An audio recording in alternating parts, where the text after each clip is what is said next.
Hello dear students, നമ്മൾ ഇന്ന് high court അസിസ്റ്റന്റിന്റെ ഒരു ഫ്രീ ക്ലാസ്സിലേക്ക് പോവുകയാണ് അല്ലേ. ഹൈക്കോർട്ട് അസിസ്റ്റന്റിലെ ഏറ്റവും ചലഞ്ചിങ് ആയ പേപ്പറാണ് ഇംഗ്ലീഷ്. അപ്പോൾ അതിൽ പ്രിസിയർ റൈറ്റിംഗ് അല്ലെങ്കിൽ റീഡിംഗ് കോംപ്രഹെൻഷൻ, ലീഗൽ വൊക്കാബുലറിയുടെ ഒക്കെ ക്ലാസ്സസ് നമ്മൾ അപ്ലോഡ് ചെയ്തിട്ടുണ്ട്. ഈ വീഡിയോയുടെ അവസാനം ഞാൻ അതിന്റെ പ്ലേലിസ്റ്റ് കൊടുത്തേക്കാം. ഇന്നത്തെ ക്ലാസ്സിൽ നമ്മൾ ഡിസ്കസ് ചെയ്യുന്നത് എസ് എ റൈറ്റിംഗ് എന്ന് പറയുന്ന ഒരു ഏരിയ ആണ്. ആദർശ് സാറാണ് ടോപ്പിക് എടുക്കുന്നത്. ഇപ്പോൾ എസ് ഐ അപ്പോയിന്റ്മെന്റ് പ്രതീക്ഷിച്ചിരിക്കുന്ന ഒരു വ്യക്തിയാണ്. അതുപോലെ തന്നെ ഇംഗ്ലീഷ് നെറ്റ് സ്കോളറും കൂടെയാണ്. അതുകൊണ്ട് തന്നെ ഈ സബ്ജക്ട് എടുക്കാൻ ഏറ്റവും മികച്ചൊരു ഫാക്കൽറ്റി തന്നെ നമുക്ക് കിട്ടിയിട്ടുണ്ട്. അപ്പോൾ കംപ്ലീറ്റ്ലി ഫ്രീ ഓഫ് കോഴ്സിലായിരിക്കും ഹൈക്കോർട്ട് അസിസ്റ്റന്റ് ബാച്ചസ് റൺ ചെയ്യുക. ഇത് ഞങ്ങൾക്ക് ഒരു പെയ്ഡ് ബാച്ച് കാണില്ല, അത് ഞാൻ ഓൾറെഡി തന്നെ പറഞ്ഞിട്ടുള്ളതാണ്. നമുക്കിപ്പോൾ സെക്രട്ടേറിയറ്റ് അസിസ്റ്റന്റ് അല്ലെങ്കിൽ degree level mains exams, LSTS mains അടക്കമുള്ള പരീക്ഷയുടെ ഒക്കെ കോഴ്സസ് നമ്മളിപ്പോൾ ഹെവി ഡിസ്കൗണ്ടിലാണ് ഇട്ടിട്ടുള്ളത്. കമന്റ് സെക്ഷനിലുള്ള നമ്പറിൽ കോൺടാക്ട് ചെയ്യുകയാണെങ്കിൽ നിങ്ങൾക്ക് അതിനെപ്പറ്റിയുള്ള കൂടുതൽ ഡീറ്റെയിൽസ് ലഭിക്കും. ഇന്നത്തെ ക്ലാസ് നോട്ട്സ് നമ്മൾ ഇവിടെ കൊടുക്കും, നമ്മുടെ ടെലിഗ്രാം ചാനലിൽ കൊടുക്കും. അനുദീപ് വ്ളോഗ്സ് എന്ന് ടെലിഗ്രാമിൽ സെർച്ച് ചെയ്ത് കഴിഞ്ഞാൽ നമ്മുടെ ടെലിഗ്രാം ചാനലിലേക്ക് നിങ്ങൾക്ക് വരാൻ സാധിക്കും. അപ്പോൾ ഈ നോട്ട്സ് ഒക്കെ ഡൗൺലോഡ് ചെയ്ത് അവിടെ നിന്നും കൃത്യമായി പഠിക്കുക. ഹൈക്കോർട്ട് അസിസ്റ്റന്റ് എക്സാം ഞാനൊരു റാങ്ക് ഹോൾഡർ ആയിരുന്നു. നമ്മളൊന്ന് മനസ്സിൽ വെച്ച് കഴിഞ്ഞാൽ അടിച്ചെടുക്കാൻ പറ്റുന്ന ഒരു പരീക്ഷയാണത്. അതുകൊണ്ട് തന്നെ ഇനിയുള്ള ദിവസങ്ങൾ പാഴാക്കാതെ കൃത്യമായി പരിശീലനം നടത്തുക. അപ്പോൾ ഫുൾ സപ്പോർട്ട് ഞങ്ങൾ നിങ്ങളുടെ കൂടെ ഉണ്ടാവും. All the best. സോ നമുക്ക് ഓൾറെഡി ഇപ്പൊ നമ്മൾ ഒരു 2-3 ക്ലാസ്സസ് കഴിഞ്ഞു. V have already discussed other important descriptive portions like ഏതാ കോംപ്രഹെൻഷൻ, പിന്നെന്താണ് പ്രൈസി ആൻഡ് നൗ ഇന്ന് നമ്മൾ നോക്കുന്നത് ഷോർട്ട് എസ്സേസ് ആണ്. അപ്പോൾ മറ്റേത് രണ്ടിനെയും പോലെ അങ്ങനെ ഭയങ്കര സ്കില്ല് എല്ലാത്തിനും സ്കില്ല് വേണം. പക്ഷെ അതിനെ പറ്റി കുറെ കാര്യങ്ങൾ പറഞ്ഞു തരാൻ പറ്റും. അത് നിങ്ങൾ പ്രാക്ടീസ് ചെയ്യുന്ന കണക്കാണ് ഇതിന്റെ റിസൾട്ട് എനിക്ക് കിട്ടാൻ പോകുന്നത്. ഓക്കെ, അപ്പോ ഇന്ന് നമ്മൾ നോക്കുന്നത് ഷോർട്ട് എസ്സേസ് എങ്ങനെ ഡീൽ ചെയ്യണമെന്നാണ്. ബിഫോർ ദാറ്റ് നമ്മൾ കഴിഞ്ഞ എക്സാമിന് ചോദിച്ച ഷോർട്ട് എസ്സേസ് എന്തായാലും ഒന്ന് ഡിസ്കസ് ചെയ്യും. അപ്പൊ അത് ഡിസ്കസ് ചെയ്യുന്നതിന്റെ മെയിൻ ഉദ്ദേശം എന്ന് വെച്ചാൽ അത് പഠിക്കുന്നതിനേക്കാളും അതെങ്ങനെ അപ്രോച്ച് ചെയ്യുന്നു എന്നുള്ളതാണ്. പിന്നെ അത് മാത്രമല്ല, മുന്നത്തെ ക്വസ്റ്റ്യൻസ് ഒക്കെ വേണമെങ്കിൽ ചോദിക്കാനുള്ള സാധ്യതകളും ഉണ്ട്, റിലേറ്റഡ് ആയിട്ടുള്ള ഇൻഫർമേഷൻ. അപ്പോ അറിഞ്ഞിരിക്കുന്നതുകൊണ്ട് കുഴപ്പമൊന്നുമില്ല. പലരും വിചാരിക്കും കഴിഞ്ഞ വട്ടത്തെ ക്വസ്റ്റ്യൻ ഇനി ചോദിക്കത്തില്ലല്ലോ സാറേ, പക്ഷെ അങ്ങനെയല്ല, അതും അറിഞ്ഞിരിക്കുക. കാര്യം അത് റിലേറ്റഡ്, അതിന് മുന്നത്തെ പ്രീവിയസ് ക്വസ്റ്റ്യൻ ഒക്കെ നമ്മൾ നോക്കിയാലും മനസ്സിലാവും ഇത് കണക്റ്റഡ് ആണ്. മിക്കവാറും ജുഡീഷ്യറി ബേസ് ചെയ്ത് ഉള്ള ക്വസ്റ്റ്യൻസ് വരാനുള്ള സാധ്യത കൂടുതലാണ്. എസ്സേസ് നമ്മൾ മുന്നത്തെ ക്വസ്റ്റ്യൻസ് എല്ലാം നോക്കിക്കഴിഞ്ഞാൽ നമുക്ക് മനസ്സിലാവും കണ്ടംപററി കറണ്ട് ഇഷ്യൂസുമായിട്ട് ബേസ് ചെയ്തിട്ടുള്ള എസ്സേസ് ആണ് ചോദിക്കുന്നത്. പിന്നെ ഞാനപ്പം നോർമലി എങ്ങനെയാണ് ഒരു എസ്സേ അപ്രോച്ച് ചെയ്യേണ്ടതെന്നുള്ള ഒരു സംഭവം, ഈ ഒരു എക്സാമിന് എങ്ങനെ നമുക്ക് എന്തൊക്കെ ട്രിക്സ് യൂസ് ചെയ്യാം എന്നുള്ളതും ഞാൻ പറയാം.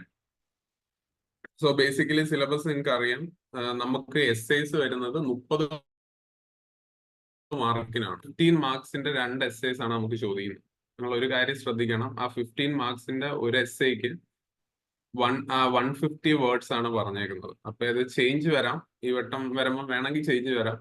ബട്ട് സ്റ്റിൽ ഇപ്പം കഴിഞ്ഞ വട്ടത്തെ എക്സാം വെച്ച് നോക്കുമ്പോൾ ആണെങ്കിൽ 150 വേർഡ്സ് എന്നാണ് പറഞ്ഞിരുന്നത്. 150 വേർഡ്സ് എന്ന് പറഞ്ഞാൽ 1.5 to 2 പേജസിന്റെ ആവശ്യമുള്ളൂ. രണ്ട് സൈഡ് 1.5 to 2 പേജസിന്റെ ആവശ്യമുള്ളൂ. അപ്പം നിങ്ങൾക്കത് ഒറ്റ പാരഗ്രാഫിൽ ഫുള്ള് വേണമെങ്കിൽ എഴുതാം, അല്ലെങ്കിൽ ഒരു ഇൻട്രോ, ബോഡി ആൻഡ് കൺക്ലൂഷൻ എന്നുള്ള രീതിയിൽ എഴുതാം.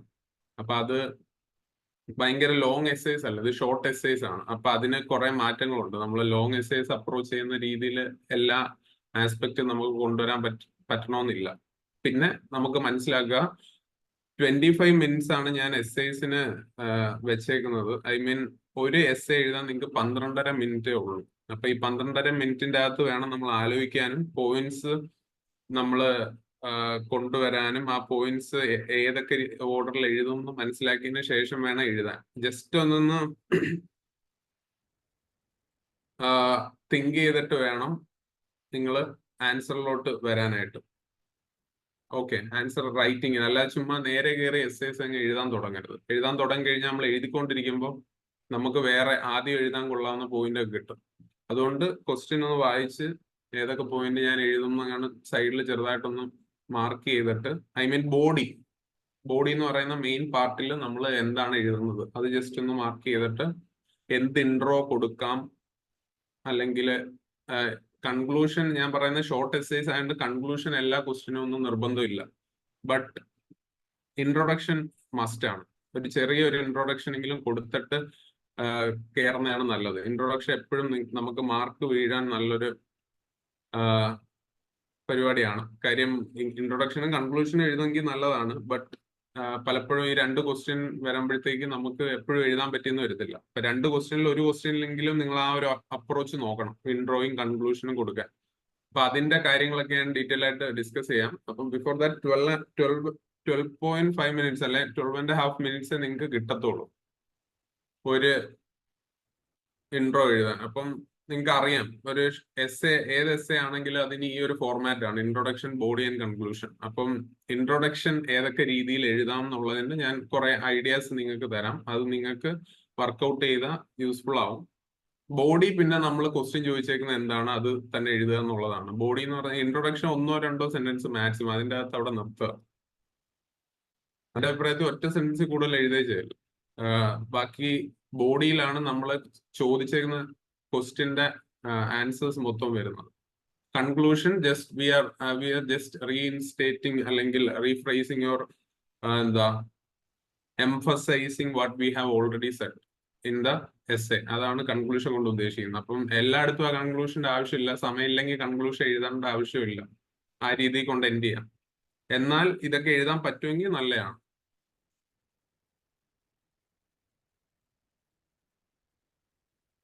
ഓക്കെ, ഗുഡ് മോർണിംഗ് എല്ലാവർക്കും. Good morning. അപ്പൊ ഞാൻ ഇൻട്രൊഡക്ഷൻ ഏതൊക്കെ രീതിയിൽ എഴുതാം എന്നുള്ളതിന്റെ ജസ്റ്റ് ഒരു ഐഡിയ ആണ് ഇവിടെ കൊടുത്തേക്കുന്നത്. അപ്പോ ഇത് നിങ്ങൾ ഇമ്പോർട്ടന്റ് ആണ്, ഒന്ന് ശ്രദ്ധിക്കുക. Types of introduction. ഇതിപ്പം ഇങ്ങനെയൊന്നും നമ്മൾ വെച്ച് പഠിപ്പിക്കേണ്ട ഒരു സാധനമല്ല. ബട്ട് സ്റ്റിൽ ഏതൊക്കെ രീതിയിൽ എഴുതാം എന്നുള്ളതിന് ഐഡിയ കിട്ടിക്കഴിഞ്ഞാൽ നിങ്ങൾക്ക് പല രീതിയിൽ എഴുതാം. അല്ലാതെ ഇപ്പൊ ഒരു ഇൻട്രൊഡക്ഷൻ ഞാൻ പറഞ്ഞു കഴിഞ്ഞാൽ പിന്നെ എല്ലാവരും ആ ഒരു രീതിയിലേ നോക്കത്തുള്ളൂ. അപ്പോ you can start off by giving a background or historical background of the issue.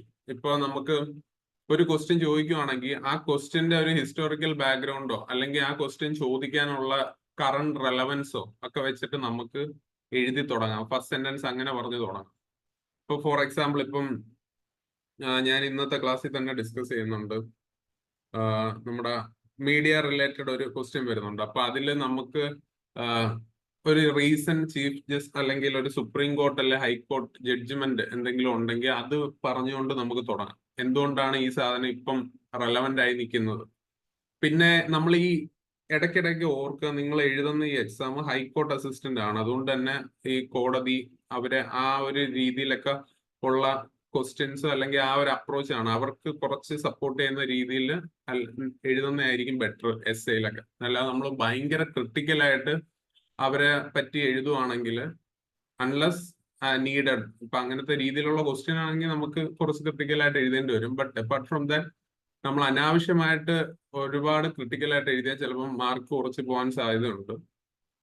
അത് ഞാൻ നമ്മൾ എസ്സേ ഡിസ്കസ് ചെയ്യുമ്പോൾ അതിനെപ്പറ്റി സംസാരിക്കും.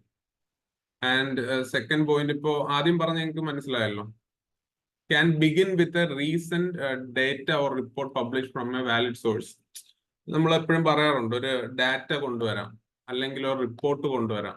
ഇപ്പോ ഗവൺമെന്റ് സോഴ്സസ് എന്നുള്ള അതാണെങ്കിൽ അത്രയും വെൽ ആൻഡ് ഗുഡ്, അത്രയും നല്ലത്. അപ്പം ഫോർ എക്സാമ്പിൾ PIBയുടെ ഒക്കെ കൊണ്ടുവരാം. PIB government resource. അപ്പൊ നമുക്ക് നെറ്റിൽ PIB എന്ന് പറഞ്ഞ് അടിച്ചു നോക്കിയാൽ കിട്ടും എന്തെങ്കിലും ഒരു പർട്ടിക്കുലർ ടോപ്പിക് വെച്ചിട്ട്. ഇതൊക്കെ നമ്മൾ എക്സ്ട്രാ എഫേർട്ട് എടുക്കണ്ടേ. കാര്യം നമ്മൾ കറണ്ട് ആയിട്ട് ചോദിക്കാൻ സാധ്യതയുള്ള എസ്സേസ് നമ്മൾ തന്നെ എന്താ ഷോർട്ട് ലിസ്റ്റ് ചെയ്യണം. എന്നിട്ട് ഈ പർട്ടിക്കുലർ ടോപ്പിക്സ് ബേസ് ചെയ്തുള്ള എന്തെങ്കിലും ഒരു ഡേറ്റയോ റിപ്പോർട്ടോ ഒക്കെ നെറ്റിൽ സെർച്ച് ചെയ്ത് പഠിച്ചിട്ട് അത് ജസ്റ്റ് കാണാൻ പഠിച്ച് തന്നെ വെച്ചിരിക്കണം. കാര്യം അങ്ങനത്തെ ഒരു ക്വസ്റ്റ്യൻ വന്ന് നമുക്കത് യൂസ് ചെയ്യാൻ പറ്റും. ഡേറ്റ അല്ലെങ്കിൽ റിപ്പോർട്ട്. പിന്നെ അല്ലെങ്കിൽ നമുക്ക് ചെയ്യാവുന്ന കാര്യം can add the constitutional grounding of the issue. ഇപ്പം നമ്മൾ ഒരു കോൺസ്റ്റിറ്റ്യൂഷണൽ ബാക്ക്ഡ്രോപ്പിലുള്ള ഒരു കാര്യം എന്ന് പറഞ്ഞ് നമുക്ക് തുടങ്ങാം. എന്ന് പറഞ്ഞാൽ ഈ പർട്ടിക്കുലർ കാര്യം ഇപ്പൊ പ്രസിഡൻഷ്യൽ ഇലക്ഷനെ പറ്റിയുള്ള എസ്സേ ആണെങ്കിൽ നമുക്ക് we can start off by adding the article related to presidential election. Okay, presidents ഇലക്ഷനെ ബേസ് ചെയ്തുള്ള ആർട്ടിക്കിൾ പറഞ്ഞു തുടങ്ങാം. അപ്പൊ അത് ഒരു ഇൻട്രൊഡക്ഷൻ ആണ്. കൂടുതലും ഈ പൊളിറ്റിയില് അല്ലെങ്കിൽ ജുഡീഷ്യറി ബേസ് ചെയ്തുള്ള ക്വസ്റ്റ്യൻ വരികയാണെങ്കിൽ ആ ഒരു അപ്രോച്ച് തന്നെയാണ് നല്ലത്. കാര്യം അപ്പൊ അവർക്ക് കുറച്ചുകൂടെ ആ സബ്ജക്ട് നോളജ് ഉണ്ട് എന്ന് ഒരു അണ്ടർസ്റ്റാൻഡിങ് കിട്ടും. And then you can begin defining the key terms in the question. ഇപ്പോ നമ്മളൊരു ക്വസ്റ്റ്യൻ ഡയറക്റ്റ് ഒരു ക്വസ്റ്റ്യൻ ആണ്, ഹൈബ്രിഡ് ലേണിംഗ് ആണ്. ഇപ്പൊ ഹൈബ്രിഡ് ലേണിംഗ് എന്ന് പറഞ്ഞ് കഴിഞ്ഞ വട്ടം ചോദിച്ചൊരു ക്വസ്റ്റ്യൻ ആണ്. ഹൈബ്രിഡ് ലേണിംഗ് എന്ന് പറയുമ്പോൾ എന്താണ് ഹൈബ്രിഡ് ലേണിംഗ് എന്ന് ഡയറക്റ്റ് പറഞ്ഞ് നമുക്ക് വേണമെങ്കിൽ തുടങ്ങാം. ഹൈബ്രിഡ് ലേണിംഗ് എന്ന് ഇനിയിപ്പോ അതിന് പ്രത്യേക ഒരു ഇൻട്രോ ഒന്നും പോകേണ്ട ആവശ്യമില്ല. വേണമെങ്കിൽ ഡയറക്റ്റ് ഹൈബ്രിഡ് ലേണിംഗ് കൊണ്ട് എന്താണ് ഉദ്ദേശിക്കുന്നത് എന്നുള്ള ഒരു ഡെഫിനിഷൻ, ഒരു കംപ്ലീറ്റ് കോംപ്രഹെൻസീവ് ഒരു ഫസ്റ്റ് ഡെഫിനിഷൻ കൊടുത്തിട്ട് അതിലോട്ട് ഇറങ്ങാം. പിന്നെ എപ്പോഴും ഞാൻ പറയുന്നത് വെച്ചാൽ നമ്മളൊരു ക്വസ്റ്റ്യൻ അപ്രോച്ച് ചെയ്യുമ്പോൾ അതിന്റെ ആദ്യത്തെ സെന്റൻസ് അല്ലെങ്കിൽ ഇൻട്രൊഡക്ഷൻ ഭയങ്കര ഇമ്പോർട്ടന്റ് ആണ്. അതുകൊണ്ട് അത് എഴുതുമ്പോൾ കുറച്ച് തോട്ട് ഇട്ടതിന് ശേഷം എഴുതുക. കാര്യം അത് ഫസ്റ്റ് ഇംപ്രഷൻ ആണ്. ആ ഫസ്റ്റ് ഇംപ്രഷൻ അതിനെ പറ്റി ഈസ് ദ ബെസ്റ്റ് ഇംപ്രഷൻ എന്നൊക്കെ പറയാം. അതിനോട് ഞാൻ വലുതായിട്ട് യോജിക്കുന്നില്ല. ബട്ട് ആൻസർ റൈറ്റിംഗിൽ അതിന് ചെറിയൊരു ഇമ്പോർട്ടൻസ് കൂടുതലാണ്. ഫസ്റ്റ് ഇംപ്രഷൻ ഇമ്പോർട്ടന്റ് ആണ്. സോ അത് നന്നായിട്ട് എഴുതി അത്യാവശ്യം ഫസ്റ്റ് ഒരു ഇംപ്രഷൻ കിട്ടിക്കഴിഞ്ഞാൽ പലരും പിന്നെ ഓടിച്ച് നോക്കി അങ്ങ് പോകും. അപ്പം ഇടയ്ക്കുള്ള പോയിന്റുകളെല്ലാം ഉണ്ട് ആ ഒരു മൈൻഡ് സെറ്റ് കിട്ടും.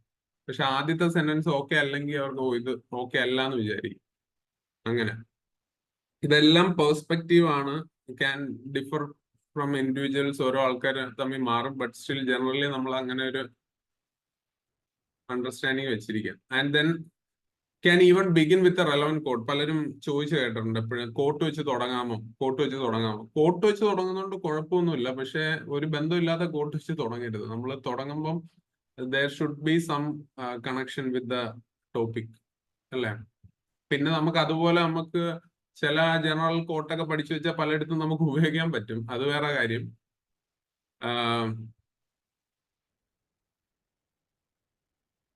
ചില ഫിലോസഫിക്കൽ കോട്ടുകളൊക്കെ ഉണ്ടല്ലോ, where the mind is without fear എന്നൊക്കെ പറഞ്ഞിട്ട് നമ്മുടെ രവീന്ദ്രനാഥ് ടാഗോറിന്റെ ഒക്കെ ഓരോ കോട്ട്സ് ഒക്കെ ഉണ്ട്. അപ്പൊ നിങ്ങൾക്ക് പോപ്പുലർ ആയിട്ടുള്ള ഗാന്ധിജിയുടെയും ടാഗോറിന്റെയും അങ്ങനെ അത്യാവശ്യം ജനറലി എതിർപ്പ് കുറഞ്ഞ കുറച്ച് പോപ്പുലർ ആയിട്ടുള്ള ആൾക്കാരുടെയൊക്കെ നല്ല കോട്ട്സ് ഒക്കെ പഠിച്ചു വെച്ചിരുന്നു കഴിഞ്ഞാൽ സിറ്റുവേഷൻ അനുസരിച്ച് ഉപയോഗിക്കാം. ഇപ്പൊ ഈ പറഞ്ഞ പോലെ ഡേറ്റയും മറ്റേത് ഒന്നും വന്നില്ലെങ്കിലോ ഓർമ്മയില്ലെങ്കിലോ അല്ലെ ബാക്ക്ഗ്രൗണ്ട് ഇഷ്യൂ എന്താണെന്ന് അറിയത്തില്ലെങ്കിലോ എല്ലാം.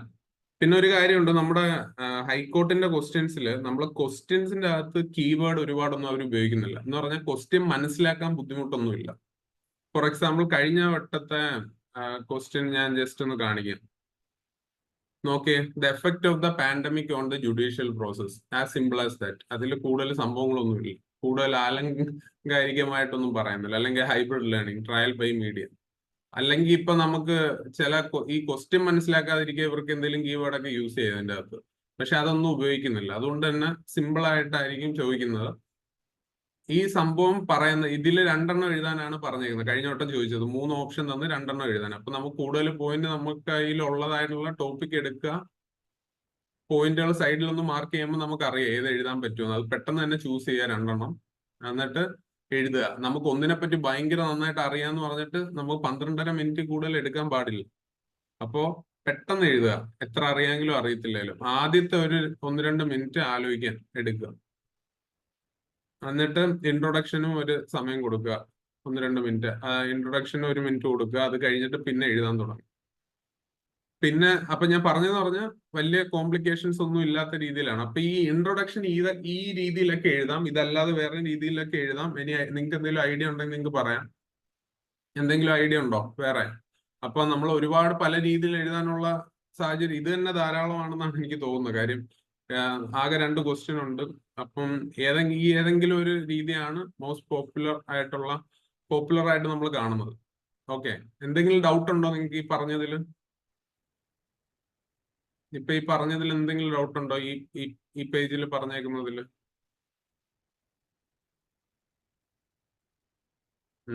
ഓക്കെ.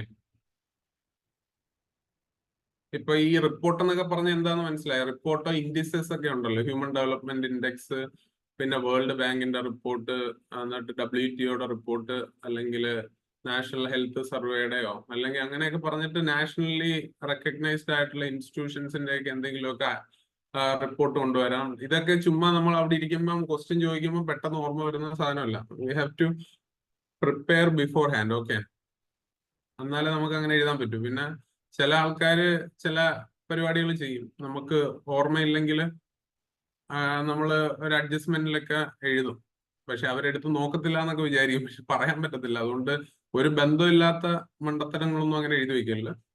എന്തെങ്കിലും ഒരു ഐഡിയ ഉണ്ടെങ്കിൽ അങ്ങനെ ചെയ്താൽ മതി. ആൻഡ് ബോഡി ഇപ്പൊ ഇത് റിലേറ്റഡ് വലിയ കാര്യമൊന്നുമില്ല, നിങ്ങൾക്ക് അറിയാം. റെക്കഗ്നൈസ്ഡ് മീഡിയ റിപ്പോർട്ടും എടുക്കാമോ? ഹിന്ദു എടുക്കാം, ഹിന്ദു എടുക്കാം. റെക്കഗ്നൈസ്ഡ് ആയിട്ടുള്ള ന്യൂസ് പേപ്പർ ആണ് ഹിന്ദു. അപ്പൊ ഹിന്ദുവിലെ ഒരു ആർട്ടിക്കിൾ പ്രകാരം എന്നൊക്കെ പറഞ്ഞ് ജനറലി അങ്ങ് എഴുതി പോവാം, പക്ഷെ ആ പറയുന്ന കാര്യം കേൾക്കുമ്പോൾ ഒരു ലോജിക്ക് ഉള്ളതായിരിക്കണം. ഓക്കെ, സോ ബോഡി എന്ന് ഉദ്ദേശിക്കുന്നത് നമ്മള് ക്വസ്റ്റ്യൻ ചോദിച്ചു കഴിയുമ്പോൾ നമ്മളെ മെയിൻ ആയിട്ട് പാർട്ട് ബോഡി ആണല്ലോ ഒരു ക്വസ്റ്റ്യന്റെ, ഒരു എസ്സേയുടെ. അപ്പം ബോഡി ഇപ്പൊ ഒരു പാരഗ്രാഫോ 2 പാരഗ്രാഫോ ഒക്കെ ആവാം, എങ്കിലും കൂടുതലും ഒറ്റ പാരഗ്രാഫിൽ ഒരു 7 to 8 സെന്റൻസിൽ ഒതുക്കണം എന്നാണ് എൻ്റെ ഒരു ഇത്. ഇപ്പൊ നിങ്ങൾ ഒരു 2 പേജിൽ എഴുതുന്നില്ല, ഫസ്റ്റ് ഒരു ഇൻട്രോ കഴിഞ്ഞ് പിന്നെ ഒരു 7 to 9 സെന്റൻസസ് കൊണ്ട് ബോഡി കഴിയുന്നു. കൺക്ലൂഷൻ എഴുതാൻ സമയം ഉണ്ടെങ്കിൽ അതൊരു സെന്റൻസ് എഴുതുക, അത്രയും മതി. അല്ലാതെ ഇപ്പൊ ബോഡി എന്ന് പറഞ്ഞത് ഇപ്പം സ്ട്രോങ് ലീഡ് എന്ന് ഞാൻ കൊടുത്തേക്കുന്നത്, ഇപ്പൊ ഇൻട്രോ ഇല്ലാത്ത നേരെ നമ്മൾ തുടങ്ങുവാണെങ്കിൽ ആ ഫസ്റ്റ് സെന്റൻസ് ആണ് ലീഡായിട്ട് വരുന്നത്. ലീഡ് എന്ന് പറയുന്ന ഫസ്റ്റ് സെന്റൻസ് ഓഫ് എ ബോഡിയാണ്. അപ്പൊ അല്ലെങ്കിൽ ഐ ക്യാൻ ബി ഇൻട്രോ ആയിട്ട് നമുക്ക് എടുക്കാം. പിന്നെ ഇതിന് വേണ്ട ബേസിക് സാധനങ്ങൾ, ക്ലാരിറ്റി, യൂണിറ്റി, ഇതൊക്കെ നമുക്കറിയാം. It should have A connection. അപ്പം കോഹറൻസ് എന്ന് പറയുമ്പോൾ എന്താ, ഒരു ലോജിക്കൽ ഫ്ലോ വേണം, തമ്മിൽ നല്ല ഒരു ഫ്ലോ വേണം. കണക്റ്റീവ്സ് ഞാൻ ഉദ്ദേശിച്ച സെൻസ് ദാറ്റ് ഇപ്പം we can use words like however, similarly, for instance, for example എന്നൊക്കെ പറഞ്ഞിട്ട് കുറെ സാധനങ്ങൾ കണക്ട് ചെയ്ത് നമുക്ക് ആ പാര എഴുതാൻ പറ്റും. ഒരു ഗുഡ് പാര will contain those things. Okay, പിന്നെ എംഫസിസ് ക്യാൻ ബി ഗിവൺ പല രീതിയിൽ. നമുക്ക് എഴുതുന്ന രീതിയിൽ എംഫസിസ് കൊടുക്കാം. പിന്നെ ചില ആൾക്കാർക്ക് നമുക്ക് ശരിക്കും നമ്മൾ എഴുതുന്ന ബോഡിയുടെ അകത്ത് കുറെ കിടിലം പോയിന്റ് നമുക്ക് ഉണ്ട് എന്ന് നമുക്കൊരു ധാരണ ഉണ്ടെങ്കിൽ we can underline those words or points after. എല്ലാം എഴുതിയതിന് ശേഷം മതി. ആദ്യമേ എഴുതുമ്പോഴേ വരയിടാൻ തുടങ്ങിയത് കാര്യം വര മാത്രമേ നടക്കത്തുള്ളൂ, ചിലപ്പോൾ എഴുതി തീർക്കാൻ പറ്റത്തില്ല.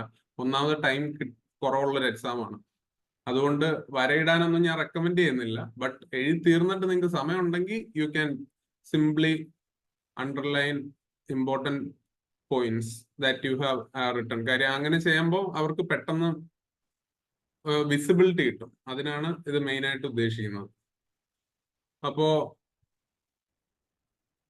സിമ്പിൾ വേർഡ്സിലാണ് എഴുതേണ്ടത്, അതിൽ യാതൊരു തർക്കവും.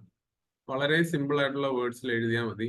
പിന്നെ ഒരുപാട് ലോങ് ആയിട്ടുള്ള സെന്റൻസസ് ഒഴിവാക്കിയിട്ട്, ഈവൻ ദോ ഒന്നിൽ കൂടുതൽ കാര്യങ്ങൾ കൺവേ ചെയ്യുവാണെങ്കിലും ഒരുപാട് ലോങ് ആവാതിരിക്കുക. ആ സെന്റൻസ് ഒത്തിരി ലോങ് ആയി പോകുമ്പോഴത്തേക്ക് ഒന്നാമത് തെറ്റാനുള്ള സാധ്യത കൂടും, രണ്ടാമത് ഈ ഗ്രാമാറ്റിക് മിസ്റ്റേക്ക് വരുന്നത് കൊണ്ട് പിന്നെ നമ്മൾ പറഞ്ഞു വന്നേക്കുന്നതിന്റെ മീനിങ് മാറും. പിന്നെ വായിക്കുമ്പോൾ കോംപ്ലിക്കേറ്റഡ് ആയിട്ട് തോന്നും. നമ്മുടെ മൈൻഡുമായിട്ട് അവർ ഇക്വേറ്റ് ചെയ്യും. നമ്മുടെ മൈൻഡ് ഇത്രയും കോംപ്ലിക്കേറ്റഡ് ആണെന്ന് തോന്നും. സിമ്പിൾ ആയിട്ട് എഴുതി പോകാനാണ് പാട്. അപ്പൊ അതങ്ങനെ തന്നെ ചെയ്യാൻ നോക്കുക. അടുത്ത കൺക്ലൂഷൻ. ഇപ്പൊ ഒരു കൺക്ലൂഷൻ എന്ന് വെച്ചാൽ ഞാൻ ജനറലി പറയുക എന്തൊക്കെ കാര്യങ്ങളാണ്. It should be optimistic. അല്ലെങ്കിൽ ഇപ്പം നമ്മൾ എത്ര ക്രിട്ടിസൈസ് ചെയ്താലും അവസാനം നമ്മള് ഒരു ഫ്യൂച്ചറിസ്റ്റിക് ആയിട്ടുള്ള അല്ലെങ്കിൽ ഒരു പോസിറ്റീവ് ആയിട്ടുള്ള നോട്ടിൽ എൻഡ് ചെയ്യാൻ നോക്കണം. അല്ലാതെ ഇതെല്ലാം തൊലഞ്ഞു പോകുന്നുള്ള രീതി എഴുതി വെക്കില്ല. ഇപ്പൊ പെൻഡൻസി ഓഫ് കേസസ്, അപ്പൊ നമ്മൾ പറയാ കോടതിയിൽ അത് കൂടുതലാണ്, ഇത് പ്രശ്നങ്ങളാണ്, ഇങ്ങനെയാണ്. അപ്പൊ ഇനിയുള്ള കാലത്ത് കോടതി ഒരു കാരണത്തിനും ഒരു ഉപയോഗവും ഇല്ല എന്നൊക്കെയുള്ള രീതിയിൽ എഴുതാതെ നമ്മൾ അവസാനം എഴുതുക ഇങ്ങനെയൊക്കെ ആണെങ്കിലും ഇപ്പം ഗവൺമെന്റ് റൈറ്റ് സ്റ്റെപ്സ് ഇതിന് വിത്ത് റെസ്പെക്ട് ടു ഇത് എടുക്കുന്നുണ്ട്. കുറെ കൂടുതൽ കോർട്സും കൂടുതൽ ജഡ്ജസിനെ അപ്പോയിന്റ് ചെയ്യുന്നുണ്ട്, പെൻഡൻസി ഓഫ് കേസസ് കുറയുന്നുണ്ട്. എന്നിട്ട് അങ്ങനെയൊക്കെ പറഞ്ഞിട്ട് ആ ഒരു രീതിയിൽ നമുക്ക് എൻഡ് ചെയ്യാം. അപ്പൊ അതിന് കൂടുതൽ സമയം കൊടുക്കരുത്, ഒറ്റ സെന്റൻസിൽ തന്നെ ചെയ്യാൻ നോക്കുക. And then you can, like I said in the introduction part, you can add quotes. ഇപ്പം വേണമെങ്കിൽ ഒരു കോട്ട് അവസാനം കൊടുത്തങ്ങ് നിർത്താം. ഇപ്പൊ നിങ്ങൾ നിങ്ങൾ ബോഡി മൊത്തം എഴുതി തീർന്നിട്ട് നിങ്ങൾക്ക് സമയമൊന്നും ഇല്ലെങ്കിൽ ഇതുമായിട്ട് നല്ല കണക്റ്റഡ് ആയിട്ടുള്ള ഒരു കോട്ട് വെറുതെ അങ്ങ് കൊടുക്കുക, അങ്ങനെയൊക്കെ നിർത്താം. പക്ഷേ അവസാനം കോട്ട് കൊടുക്കുന്നത് ഞാൻ അത്ര റെക്കമെൻഡ് ചെയ്തില്ല. But still that's an option എന്നുള്ള രീതിയിൽ പറഞ്ഞതേ ഉള്ളൂ. Highlight reinforce the key argument. Actually അതെന്താ കൊടുത്തതെന്ന് വെച്ചാൽ നമ്മളിപ്പം ഈ എസ്സേയിൽ എഴുതുന്ന ബോഡിയിൽ എഴുതുന്ന സംഭവങ്ങളും ഇൻട്രൊഡക്ഷൻ ഈ പറയുന്ന സാധനങ്ങളും എല്ലാം അവസാനം ഒന്ന് റീഇൻസ്റ്റേറ്റ് ചെയ്തിട്ടുള്ള ഒരു സെന്റൻസ് ആയിരുന്നെങ്കിൽ നല്ലത്. കൺക്ലൂഷൻ ആ വാക്കിൽ തന്നെ മനസ്സിലാവും, concluding what we have already written in the essay. അപ്പം ഒരു ബന്ധമുള്ള കൺക്ലൂഷൻ എഴുതണം, അല്ലാതെ ഇതുവരെ നമ്മൾ എന്തുകൊണ്ടാണ് ഇത് എഴുതിയെന്ന് ഉള്ളതിന്റെ ഒരു റിസൾട്ട് ആയിരിക്കണം അവസാനം വരുന്നത്. We should highlight our key point in the conclusion. Even if there is ഇപ്പൊ ഒരു കൺക്ലൂഷൻ നിങ്ങൾ എഴുതാൻ ഉദ്ദേശിക്കുന്നുണ്ടെങ്കിൽ അങ്ങനെ ചെയ്യാം. And A sense of closure, അത് വായിക്കുമ്പോൾ അവർക്ക് തോന്നണത് കൺക്ലൂഷൻ ആണ്, അല്ലാതെ ഇൻട്രൊഡക്ഷൻ ആയിട്ട് തോന്നരുത് കൺക്ലൂഷൻ എഴുതുമ്പോൾ. ഓക്കെ, അത്രയൊക്കെ ഉള്ളൂ. കൺക്ലൂഷൻ എത്ര സെന്റൻസ്? ഒറ്റ സെന്റൻസ് മതി. കൺക്ലൂഷനൊന്നും കൂടുതൽ നമ്മൾ സെന്റൻസ് എഴുതാൻ നിൽക്കണ്ട, ഒറ്റ സെന്റൻസ് മതി, മാക്സിമം 2 സെന്റൻസ്. പക്ഷെ ഈ രണ്ടിടത്തും ഇങ്ങനെ ഇൻട്രൊഡക്ഷനിലും കൺക്ലൂഷനിലും ഒറ്റ സെന്റൻസ് മതി, മാക്സിമം 2 സെന്റൻസ്. ബോഡി ഒരു 7 to 9 സെന്റൻസസ്. അത് നിങ്ങളുടെ അവർ എഴുതുന്ന രീതിയും ഗ്യാപ്പും സ്പേസും എല്ലാം അനുസരിച്ചിരിക്കും. അപ്പോ ഓക്കെ, അപ്പൊ ഇതിന്റെ ജനറൽ കാര്യം ക്ലിയർ ആണെന്ന് ഞാൻ വിചാരിക്കുന്നു. ഇതാണ് നമ്മുടെ കഴിഞ്ഞ വർഷത്തെ ചോദ്യം. The effect of the pandemic on the judicial process. അപ്പൊ ഞാൻ ഓൾറെഡി പറഞ്ഞ പോലെ ഇപ്പം കറന്റ്ലി ട്രെൻഡിങ് ആയിട്ട് നിൽക്കുന്ന സാധനങ്ങളായിരിക്കും ചോദിക്കുന്നത്. ബട്ട് സ്റ്റിൽ നമുക്ക് അന്ന് ട്രെൻഡിങ് ആയിട്ട് നിന്ന സാധനങ്ങളുടെ വെച്ചിട്ട് വേണമെങ്കിൽ ചോദിക്കാം, what are the lessons you have learn from the pandemic എന്നുള്ള രീതി വേണമെങ്കിൽ ക്വസ്റ്റ്യൻ വരാമല്ലോ. അപ്പോ നമുക്ക് ആദ്യം ഈ കഴിഞ്ഞ വർഷത്തെ ക്വസ്റ്റ്യൻ ഡിസ്കസ് ചെയ്യാം. അതിനുശേഷം നമുക്ക് പുതിയ 1-2 എസ്സേസ് എക്സ്പ്ലെയിൻ ചെയ്യാം. ബോഡിയിൽ പാരഗ്രാഫ് സ്പ്ലിറ്റ് ചെയ്യാൻ പറ്റുമോ? Point or idea wise separate paragraphs. Okay, നമുക്ക് ബോഡിയിൽ പാരഗ്രാഫ് ഒന്നിൽ കൂടുതൽ എഴുതാനുള്ള ഒരു സ്പേസ് ഇപ്പൊ 2 പേജിൽ നിങ്ങൾ ആലോചിച്ച് നോക്കുക. 2 പേജ് എഴുതുമ്പോൾ ഒരു ഇൻട്രോ 2 സെന്റൻസോ അല്ലെ കൺക്ലൂഷൻ 1-2 സെന്റൻസോ വന്നിട്ട് അതിന്റെ ഇടയ്ക്ക് ഒറ്റ പാരഗ്രാഫ് എഴുതാനുള്ള ഒരു സ്ഥലമല്ലേ കിട്ടത്തുള്ളൂ. മാക്സിമം നിങ്ങൾക്ക് വേണമെങ്കിൽ 2 പാരഗ്രാഫും എഴുതാം, കുഴപ്പമൊന്നുമില്ല. പക്ഷെ ഒരുപാട് പാരഗ്രാഫ് ഒന്നും എഴുതേണ്ട കാര്യമില്ല. മാക്സിമം ഒരു 2 പാരഗ്രാഫ്സ്, അതിൽ കൂടുതൽ എഴുതല്ല. അതിനുള്ള സ്പേസ് ഇല്ല. പിന്നെ വേറെ ഒരു ഐഡിയ, ഞാൻ എഴുതുന്ന ഒരു രീതി ഉണ്ട്, അത് എനിക്ക് അതാണ് കംഫർട്ടബിൾ, അതുകൊണ്ടാണ് അങ്ങനെ എഴുതുന്നത്. എന്ന് വെച്ചാൽ 2 ക്വസ്റ്റ്യൻ ഉള്ളതില് എനിക്ക് നന്നായിട്ട് പോയിന്റ്സ് അറിയാവുന്ന ക്വസ്റ്റ്യൻ ആണെങ്കിൽ ഞാൻ ചെയ്യുന്നതെന്ന് വെച്ചാൽ ഇൻട്രൊഡക്ഷൻ ഒരു സെന്റൻസ് കൊടുക്കും, ഈ പോയിന്റ് ആയിട്ട് തന്നെ ഡോട്ട് ഇട്ടിട്ട് കുറെ പോയിന്റ് അങ്ങ് ഇടും. ഇപ്പം 7 പോയിന്റ് ഉണ്ടെങ്കിൽ ഓരോ പോയിന്റ് ഇങ്ങനെ സൈഡും പോയിന്റ് ആയിട്ട് മാത്രം എഴുതും. ഈ പാരഗ്രാഫ് രീതിയിലല്ലാതെ 7 പോയിന്റ് എഴുതിയതിനു ശേഷം കൺക്ലൂഷൻ ഒരു സെന്റൻസ് കൊടുക്കുക. അപ്പൊ ഈ കൺക്ലൂഷനും ഇൻട്രൊഡക്ഷനും മാത്രമേ ഒരു പാരഗ്രാഫ് രീതിയിൽ അല്ലെങ്കിൽ സെന്റൻസ് രീതിയിലുള്ളൂ. ബാക്കിയെല്ലാം പോയിന്റ് വൈസ് ആയിട്ട് കൊടുക്കും. അത് അത്രയ്ക്ക് പോയിന്റ്സ് എൻ്റെ കയ്യിൽ ഉണ്ടെങ്കിൽ ആ ഒരു പർട്ടിക്കുലർ ടോപ്പിക്കിനെ പറ്റി. അപ്പൊ അങ്ങനെ എഴുതുന്നതുകൊണ്ട് കുഴപ്പമൊന്നുമില്ല. പലരും പറയാം അങ്ങനെ എഴുതരുത്, പാരഗ്രാഫ് മാത്രമേ പറ്റൂ. ബട്ട് ഇറ്റ്സ് പോയിന്റ്സ് അറിയാത്ത ടോപ്പിക്ക് ഒട്ടും പോയിന്റ്സ് അറിയാത്ത ഒരു ടോപ്പിക്കാണ് വരുന്നതിൽ അറ്റൻഡ് ചെയ്യുന്ന അതാ നോർമലി നമ്മൾ എസ്സേ അറ്റൻഡ് ചെയ്യുന്നത് എങ്ങനെയാന്ന് വെച്ച് കഴിഞ്ഞാൽ പാരഗ്രാഫ് രീതി തന്നെയാണ്. പക്ഷേ ഞാൻ പറഞ്ഞതാണ്, നല്ല പോയിന്റ് ഒക്കെ അറിയാമെങ്കിൽ നമ്മൾ ആ പോയിന്റിന് നല്ല വിസിബിലിറ്റി കിട്ടാൻ പോയിന്റ് ആയിട്ട് എഴുതുന്നതാണ് നല്ലത്. Okay, positives and negatives about topic include ചെയ്യേണ്ടേ സാർ? ഇപ്പം അങ്ങനെ അത് ചോദിച്ചിട്ടുണ്ടെങ്കിൽ എഴുതിയാൽ മതി. അല്ലെങ്കിൽ ഇപ്പം നമുക്ക് അതിന് അവര് ക്വസ്റ്റ്യൻ ചോദിച്ചേക്കുന്ന കണക്ക് ഇരിക്കും. ഇപ്പൊ ഹൈബ്രിഡ് ലേണിംഗ് എന്ന് ചോദിക്കുമ്പോൾ നമുക്ക് ജനറൽ ആണ്, അപ്പൊ അവിടെ പോസിറ്റീവ്സും നെഗറ്റീവ്സും നമുക്ക് കൊണ്ടുവരാം. ഇൻട്രൊഡക്ഷൻ ഹൈബ്രിഡ് ലേണിംഗ് എന്താന്ന് ഒരു സെന്റൻസ് എഴുതുക, പിന്നെ നമുക്ക് അതിന്റെ പോസിറ്റീവ്സും നെഗറ്റീവ്സും വേണമെങ്കിൽ 2 പാരഗ്രാഫിൽ കൊണ്ടുവരാം, എന്നിട്ട് അതിന്റെ ഒരു കൺക്ലൂഷൻ കൊണ്ടുവരാം. ഓക്കെ, എനിവേ നമുക്കപ്പോ ഈ കഴിഞ്ഞ വട്ടത്തെ ക്വസ്റ്റ്യൻ ഒന്ന് നോക്കാം. Effect of the pandemic on the judicial process. ഇപ്പൊ ഇവര് ഇതിന്റെ എഫക്റ്റ് ആണ് ചോദിച്ചേക്കുന്നത്, ഇതാണ് ക്വസ്റ്റ്യൻ. എഫക്ട്, പാൻഡമിക്കിന്റെ എഫക്ട് ഓൺ ജുഡീഷ്യൽ പ്രോസസ് ആണ് ചോദിച്ചേക്കുന്നത്. അപ്പൊ ജുഡീഷ്യറി ആയിട്ട് കണക്ട് ചെയ്തിട്ടുള്ള കറണ്ട് ഇഷ്യൂസ് ചോദിക്കാനുള്ള സാധ്യത കൂടുതലാണ്. അപ്പൊ ഇതിൽ തന്നെ നോക്കിയാൽ 1ഉം 3ഉം ജുഡീഷ്യറി ആയിട്ട് കണക്റ്റഡ് ആണ്. ഹൈബ്രിഡ് ലേണിംഗ് മാത്രമാണ് കറണ്ട് അല്ലാതെ നിന്നത്. അപ്പൊ ഇവിടെ സോഷ്യൽ ഇഷ്യൂവും ജുഡീഷ്യറി കൂടെ കണക്ട് ചെയ്ത ഒരു ക്വസ്റ്റ്യൻ വന്നു ആദ്യം പാൻഡമിക്കുമായിട്ട്. അപ്പം ഈ ക്വസ്റ്റ്യൻ നമുക്ക് എഴുതുന്നതെന്ന് വെച്ചാൽ ഇപ്പം പാൻഡമിക്കിന്റെ ഒരു ജനറൽ ഇൻട്രൊഡക്ഷൻ വേണമെങ്കിൽ നമുക്ക് കൊടുത്തു തുടങ്ങാം. എന്ന് പറഞ്ഞാൽ pandemic had an adverse effect on nook and cranny of the എന്താ വേൾഡ്, എന്നിട്ട് ഇറ്റ് എഫക്ട്സ് എല്ലാരെയും എഫക്ട് ചെയ്യുന്നുണ്ട്. അപ്പം ജുഡീഷ്യറി ഈസ് നോ എക്സെപ്ഷൻ എന്നുള്ള രീതി വേണമെങ്കിൽ ഒരു ജനറൽ ഇൻട്രൊഡക്ഷൻ കൊടുത്ത് എഴുതാം. അല്ലെങ്കിൽ ഇത് റിലേറ്റഡ് നമുക്ക് പർട്ടിക്കുലർ ആർട്ടിക്കിളും കാര്യങ്ങളൊന്നും അറിയത്തില്ലല്ലോ. അപ്പം പിന്നെ ജനറൽ ഒരു ഇൻട്രൊഡക്ഷൻ പാൻഡമിക്കിന് ആ സമയത്ത് കൊടുക്കാൻ നമുക്ക് പറ്റുമായിരുന്നു. കാര്യം അല്ലെങ്കിൽ കേരള ഫേസ് ചെയ്തിട്ടുള്ള വേഴ്സ്റ്റ് പാൻഡമിക് ആണെന്നൊക്കെ പറഞ്ഞിട്ട് എന്തെങ്കിലുമൊക്കെ പറഞ്ഞിട്ട് നമുക്ക് ഡയറക്റ്റ് ഇതിലോട്ട് ജുഡീഷ്യറിയെ കണക്ട് ചെയ്യണം, അല്ലാതെ ഒരു ബന്ധവും ഇല്ലാത്ത രീതി ആവരുത്. അപ്പൊ ഞാൻ പറഞ്ഞത് it's judiciary is no exception എന്നുള്ള രീതിയിൽ കൊണ്ടൊരു സെന്റൻസ് കൊടുത്താൽ അതിൽ കണക്ട് ആയി. പിന്നെ നമുക്ക് നേരെ ഇതിന്റെ ബോഡിയിലോട്ട് വരാം. അപ്പൊ ഇത് റിലേറ്റഡ് എന്തെങ്കിലും റിപ്പോർട്ടോ ഡാറ്റയൊക്കെ നിങ്ങൾക്ക് ഉണ്ടെങ്കിൽ അത് കൊടുത്തു തുടങ്ങാം. ഓക്കെ, പാൻഡമിക്കിന്റെ ഇമ്പാക്ട്സ് എന്നുള്ള രീതിയിൽ എന്തെങ്കിലും ഒന്ന് കൊടുക്കാം. ജുഡീഷ്യൽ പ്രോസസ്സായിട്ട് കണക്ട് ചെയ്ത ഇത് നമുക്ക് ഉണ്ടാവാനുള്ള സാധ്യത കുറവാണ്.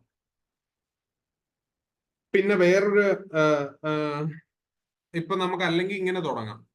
എഫക്ട് ഓഫ് ദ പാൻഡമിക് എന്ന് പറയുമ്പം ജുഡീഷ്യൽ പ്രോസസ്സിനെ എങ്ങനെ അഫക്ട് ചെയ്തെന്ന് ചോദിക്കുമ്പോൾ ഏറ്റവും മെയിൻ ആയിട്ട് അഫക്ട് ചെയ്ത് അല്ലെങ്കിൽ one of the major effects of pandemic on judicial process എന്ന് പറയുന്നത് increase in pendency of cases ആണ്. എന്ന് വെച്ചാൽ കേസസ് ഒരുപാട് കെട്ടിക്കിടക്കുന്നുണ്ടായിരുന്നു നടക്കാതെ, അല്ലേ? അപ്പൊ അതിന്റെ ഒരു റിപ്പോർട്ട് ഉണ്ടെങ്കിലും അത് വേണേലും ആഡ് ചെയ്യാം. ഇപ്പൊ for example, according to national judicial data grid from 2006 till now, there has been overall increase by 22% in the pendency of cases across all the courts. അപ്പൊ 2006 മുതൽ ഇപ്പം വരെ നോക്കിക്കഴിഞ്ഞാൽ 22% പെൻഡൻസി ഓഫ് കോർട്സ് കൂടി, pendency of cases in courts കൂടി എന്നുള്ളൊരു സംഭവം ഒരു റിപ്പോർട്ട് അല്ലെങ്കിൽ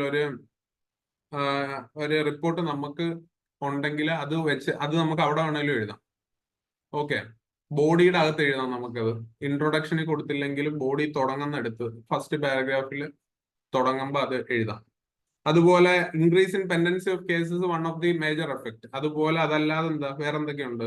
ജുഡീഷ്യൽ അപ്പോയിന്റ്മെന്റ്സ് സ്റ്റോൾ ചെയ്ത്, STALLED സ്റ്റോൾഡ് എന്ന് പറയുന്നത് പറഞ്ഞാൽ സ്റ്റോപ്പ് ചെയ്തു എന്നുള്ളതാണ്. എന്ന് പറഞ്ഞാൽ കുറെ അപ്പോയിന്റ്മെന്റ്സ് ആക്ച്വലി നടത്തേണ്ടതുണ്ടായിരുന്നു, പക്ഷെ പാൻഡമിക് വന്ന സമയത്ത് അപ്പോയിന്റ്മെന്റ്സ് എല്ലാം നടന്നുപോയി. അപ്പം വീണ്ടും അത് അഫക്ട് ചെയ്തു ജുഡീഷ്യൽ പ്രോസസ്സിന് ഒബ്വിയസ്ലി. അതൊരു പോയിന്റ് ആണ്. അല്ലെങ്കിൽ വേറൊരു മെയിൻ പോയിന്റ് എന്ന് പറഞ്ഞാൽ hardship for the under trials. കാര്യം ഒത്തിരി ട്രയല്, ഒരുപാട് ആൾക്കാർ ഇങ്ങനെ അക്യൂസ്ഡ് ആയിട്ടുള്ള അണ്ടർ ട്രയല് നടക്കുന്ന ആൾക്കാരുണ്ട്. പക്ഷേ ഈ പാൻഡമിക്കിന്റെ സമയത്ത് എന്താ പറ്റിയെന്ന് പറഞ്ഞാൽ urgent cases were only heard or taken. Urgent cases മാത്രം എടുത്തപ്പോ കുറെ ചെറിയ ചെറിയ കേസസ് സമയം കിട്ടാതായി. അപ്പൊ അത് കാരണം കുറെ ആൾക്കാർ കൂടുതൽ നാൾ ജയിലിൽ കിടക്കേണ്ടി വരും. അങ്ങനെ പല പല ഇഷ്യൂസ് വന്നു. ഓക്കെ, അപ്പൊ priority was given to urgent cases. അപ്പൊ അങ്ങനെ ഒരു പ്രശ്നം വന്നു. അത് it affected judicial process in that way. അപ്പൊ എന്ന് പറഞ്ഞാൽ അണ്ടർ ട്രയൽസിന് ഭയങ്കര ഹാർഡ്ഷിപ്പ് ആയിരുന്നു, വലിയ ബുദ്ധിമുട്ടായിരുന്നു ബിക്കോസ് ഓഫ് ദിസ് പാൻഡമിക്. പിന്നെ നമുക്കൊരു പോയിന്റ് പറയാം, കോർട്ട് ഫങ്ഷനിങ്സ് കുറെ സ്ഥലങ്ങളിൽ സ്റ്റേ ചെയ്യപ്പെട്ടായിരുന്നു. കോർട്ട് ഫങ്ഷനിങ്സ് എല്ലാം പല സ്ഥലങ്ങളിൽ സ്റ്റേ ചെയ്യപ്പെട്ടു. അപ്പൊ അതൊരു പോയിന്റ് ആണ്. സ്റ്റേ ചെയ്യപ്പെട്ട കാരണം തന്നെ പലതും നടക്കാതായി. പിന്നെ പല വിർച്വൽ കോർട്സും അല്ലെങ്കിൽ ഓൺലൈൻ കോർട്സും ഒക്കെ കൂടുതൽ തുടങ്ങി. അപ്പൊ അങ്ങനത്തെ അതിന്റെ ഒരു സാധ്യത ആക്ച്വലി പാൻഡമിക് കൊണ്ട് ഉപയോഗപ്പെടുത്തി കുറെയൊക്കെ, വിർച്വൽ കോർട്സ് അല്ലെങ്കിൽ ഓൺലൈൻ കോർട്സ് ഒക്കെ. അപ്പോ അത് ഈ കുറെ നമ്മുടെ മീഡിയസ് ഉണ്ടല്ലോ, ഇപ്പൊ ഈ സൂം പോലുള്ള അല്ലെങ്കിൽ പല പ്ലാറ്റ്ഫോം വഴി ഇങ്ങനെ ഈവൻ കോർട്ട് പ്രൊസീഡിങ്സ് വരെ നടത്തിയിരുന്നു. അപ്പൊ ഇതെല്ലാം അതിന്റെ എഫക്റ്റ് ആണ്. അപ്പൊ ചിലതൊക്കെ നെഗറ്റീവ് എഫക്ട്സ് ആണ്, ചിലതൊക്കെ പോസിറ്റീവ് എഫക്ട്സ് ആണ്. എനിവേ എഫക്ട്സ് ആയിട്ട് നമുക്ക് പറയാവുന്നതാണ്. പിന്നെ ഇത്രയും നമ്മളിപ്പോ കുറെ 6-7 എഫക്ട്സ് പറഞ്ഞതിന് ശേഷം നമുക്ക് we can conclude this question by എന്താ, ഇപ്പം ഇത് നമുക്ക് എങ്ങനെ പോസിറ്റീവായിട്ട് എൻഡ് ചെയ്യാൻ പറ്റും? Any idea? എന്തെങ്കിലും നിങ്ങൾ എങ്ങനെ പോസിറ്റീവായിട്ട് എൻഡ് ചെയ്യും? പാൻഡമിക്കിന്റെ എഫക്റ്റ് ഓൺ ജുഡീഷ്യൽ പ്രോസസ്, ഇതിൽ ഐഡിയ ഉണ്ടോ? അപ്പൊ നമുക്ക് ഒന്നും വലിയ എപ്പോഴും നമുക്ക് പ്രത്യേകിച്ച് കൃത്യമായിട്ട് ഒരു ഐഡിയ ഒന്നും വേണമെന്നില്ല. നമുക്ക് എപ്പോഴും അത് എങ്ങനെയും പോസിറ്റീവായിട്ട് എൻഡ് ചെയ്യണമെന്ന് ഒരു മൈൻഡ് സെറ്റ് ഉണ്ടായാൽ മതി. അപ്പം ഇത് ജുഡീഷ്യറിക്ക് ഒരു ഗോൾഡൻ ഓപ്പർച്യൂണിറ്റി ആണ്. എങ്ങനെയാണ് to conceive something, conceive and expedient judicial delivery system. അങ്ങനെ ഒരു പെട്ടെന്നുള്ള ഒരു ജുഡീഷ്യൽ ഡെലിവറി സിസ്റ്റം കൊണ്ടുവരാനായിട്ടുള്ള പറ്റിയ സാഹചര്യമാണ് ഫോർ ദ കോർട്സ്. എന്താ, സോ ദാറ്റ് അല്ലെങ്കിൽ well in tunes with the changing times. ആ രീതിയിൽ നമുക്കൊരു സെന്റൻസ് വേണമെങ്കിൽ എൻഡ് ചെയ്യാം. കാര്യം മാറ്റത്തിനനുസരിച്ച് എന്തെങ്കിലും കോടതിക്ക് ഇന്റർഫെയർ ചെയ്യാൻ പറ്റിയ സിറ്റുവേഷൻ ആണ് എന്ന് പറഞ്ഞിട്ട് ഒരു സെന്റൻസ് വേണമെങ്കിൽ നമുക്ക് എൻഡ് ചെയ്യാം അങ്ങനെ കൊടുത്ത്. ഓക്കെ, അപ്പം ആ രീതിയിൽ നമുക്ക് എഴുതാം ഈ ഫസ്റ്റ് ക്വസ്റ്റ്യൻ. അപ്പൊ അവിടെ നമ്മൾ നോക്കുക, പോയിന്റുകൾ ആദ്യമേ ഒന്ന് മാർക്ക് ചെയ്ത് വെക്കുക, എന്നാലേ നമുക്ക് ബോഡിയുടെ അകത്ത് എഴുതാൻ പറ്റും. പിന്നെ നമുക്ക് വേറൊരു വഴിയുണ്ട്, അത് ഇതെല്ലാം ഇച്ചിരി ഉടായ്പ വഴിയാ. കാര്യം ബോഡി എഴുതി ഇങ്ങനെ പോയിന്റുകളെല്ലാം എഴുതിയിട്ട് ഒരു ഇച്ചിരി സ്ഥലം വിട്ടിട്ട് നമ്മൾ അടുത്ത ക്വസ്റ്റ്യനിലോട്ട് പോവുക. അത് എഴുതിക്കൊണ്ടിരിക്കുമ്പോൾ എന്തെങ്കിലും ഓർമ്മ വരുവാണെങ്കിൽ ആ പോയിന്റുകളോട്ട് ആഡ് ചെയ്തിട്ട് ഇവിടെ ക്ലോസ് ചെയ്യുക. അങ്ങനെ ചെയ്യാൻ പറ്റും. Virtual hearing increased efficiency by enabling greater flexibility in court proceedings. എന്ന് നമുക്ക് പറയാം. വിർച്വൽ ഹിയറിംഗ്, അതാണ് ഞാൻ പറഞ്ഞത്. ഞാൻ ജസ്റ്റ് പോയിന്റിന്റെ ഇത് മാത്രമേ പറഞ്ഞുള്ളൂ. ഓൺലൈൻ അല്ലെ വിർച്വൽ ഹിയറിംഗിനെ പറ്റി ജസ്റ്റ് ആ പോയിന്റ് പറഞ്ഞുള്ളൂ. അപ്പൊ അത് നിങ്ങൾ ഇങ്ങനെ ഫുൾ സെന്റൻസിൽ എഴുതണം. ഓക്കെ, ഇപ്പം ജുഡീഷ്യൽ അപ്പോയിന്റ്മെന്റ് നിന്നു, which in turn resulted in എന്താണ് എന്നുള്ള രീതിയിൽ ഒരു സെന്റൻസ് എഴുതണം. അല്ലാതെ ആ ഒറ്റ വേർഡ് വെച്ചിട്ട് അല്ലെങ്കിൽ 2 വേർഡ് വെച്ചിട്ട് നിർത്തരുത്. Okay, hardship for the under trials എന്ന് എഴുതിയിട്ട് മാത്രം പോയി കഴിഞ്ഞാൽ നമുക്ക് എന്താ ഉദ്ദേശിക്കുന്നത് മനസ്സിലാവത്തില്ല. അപ്പൊ എന്താണ് സംഭവിക്കുന്നത്, അതിന്റെ റീസൺ എന്താ? Urgent cases wear only taken four hearing, അതുകൊണ്ടാണ് അവർക്ക് ഹാർഡ്ഷിപ്പ് ഉണ്ടായത്, അല്ലെങ്കിൽ അങ്ങനെ. അപ്പോ ആ രീതിയിൽ അത് അപ്രോച്ച് ചെയ്യാം. And now the next question, hybrid learning. Hybrid learning എന്ന് പറയുന്ന ക്വസ്റ്റ്യൻ ചോദിച്ചപ്പോൾ നമുക്ക് ഏതൊക്കെ രീതി, അതും പല രീതിയിൽ എഴുതാം. ഞാൻ പറഞ്ഞല്ലേ, ഹൈബ്രിഡ് ലേണിംഗ് എന്ന് പറയുന്നത് എന്താണെന്ന് എക്സ്പ്ലെയിൻ ചെയ്ത് ഫസ്റ്റ് സെന്റൻസിൽ തന്നെ ഹൈബ്രിഡ് ലേണിംഗ് എന്താണെന്ന് പറയാം നമുക്ക്. ഹൈബ്രിഡ് ലേണിംഗ് എന്ന് വെച്ചാൽ എന്താ, നിങ്ങളെ അണ്ടർസ്റ്റാൻഡിങ് വെച്ച് നിങ്ങൾക്ക് അറിയായിരിക്കുമല്ലോ. Combining online and offline modes of education, അതാണ് ഹൈബ്രിഡ് ലേണിംഗ്. സിംപിളി പറഞ്ഞു കഴിഞ്ഞാൽ ഒരു എഡ്യൂക്കേഷണൽ അപ്രോച്ച് ആണ് where students can choose between participating online or in offline. അപ്പൊ അത് നമുക്ക് കുറച്ചുകൂടെ സ്റ്റുഡന്റ് സെൻട്രിക് ആണ് ഹൈബ്രിഡ് ലേണിംഗ്. കാര്യം they can choose when to learn. കാര്യം അപ്പൊ അതിന് കുറെ പോസിറ്റീവ് എലമെന്റ്സ് ഉണ്ട്. അപ്പൊ നിങ്ങൾക്ക് ഇതിൽ പോസിറ്റീവ്സ് നെഗറ്റീവ്സ് ആയിട്ട് എഴുതാം. പക്ഷെ ഇതിന് കൂടുതലും പോസിറ്റീവ്സ്. അപ്പൊ നമുക്ക് വേണമെങ്കിൽ ഹൈബ്രിഡ് ലേണിംഗും എഫക്ട്സ് മാത്രമായിട്ട് കൊടുക്കാം. അത് 2 രീതി അപ്രോച്ച് ചെയ്യാം. ഹൈബ്രിഡ് ലേണിംഗ് കൊടുത്തിട്ട് പോസിറ്റീവ്സ് കുറെ എഴുതാം, നെഗറ്റീവ്സ് കൊടുക്കാം, കൺക്ലൂഷൻ കൊടുക്കാം. അല്ലെങ്കിൽ ഹൈബ്രിഡ് ലേണിംഗ് കൊടുത്തിട്ട് അതിന്റെ എഫക്ട്സ്, ഹൈബ്രിഡ് ലേണിംഗ് എന്താന്ന് പറഞ്ഞതിന് ശേഷം അതിന്റെ എഫക്ട്സ് എന്ന് പറഞ്ഞിട്ട് കുറെ പോയിന്റ് കൊടുക്കാം. അത് ഏത് രീതി വേണമെങ്കിലും അപ്രോച്ച് ചെയ്യാം. കാര്യം ഹെഡിങ്ങിൽ ഹൈബ്രിഡ് ലേണിംഗ് എന്ന് മാത്രമേ പറയുന്നുള്ളൂ. ഓക്കെ, അപ്പോ ഹൈബ്രിഡ് ലേണിംഗ് എന്ന് പറയുമ്പോൾ ഒരു മോഡേൺ ലേണിംഗ് ടെക്നിക്ക് ആണ്. അപ്പൊ എന്ന് പറഞ്ഞിട്ട് ആ ഒറ്റ സെന്റൻസ് എഴുതിയാൽ മതി. Where an educational approach where students can choose between participating online or in person. Okay, അപ്പോ ഇതിന്റെ ബെനിഫിറ്റ്സ് ആയിട്ട് എന്തൊക്കെ പറയാൻ പറ്റും? ഹൈബ്രിഡ് ലേണിംഗിന്റെ ബെനിഫിറ്റ്സ് എന്തൊക്കെ പറയാൻ പറ്റും? ഫ്ലെക്സിബിലിറ്റി ഒരു ഇമ്പോർട്ടന്റ് ബെനിഫിറ്റ് അല്ലേ?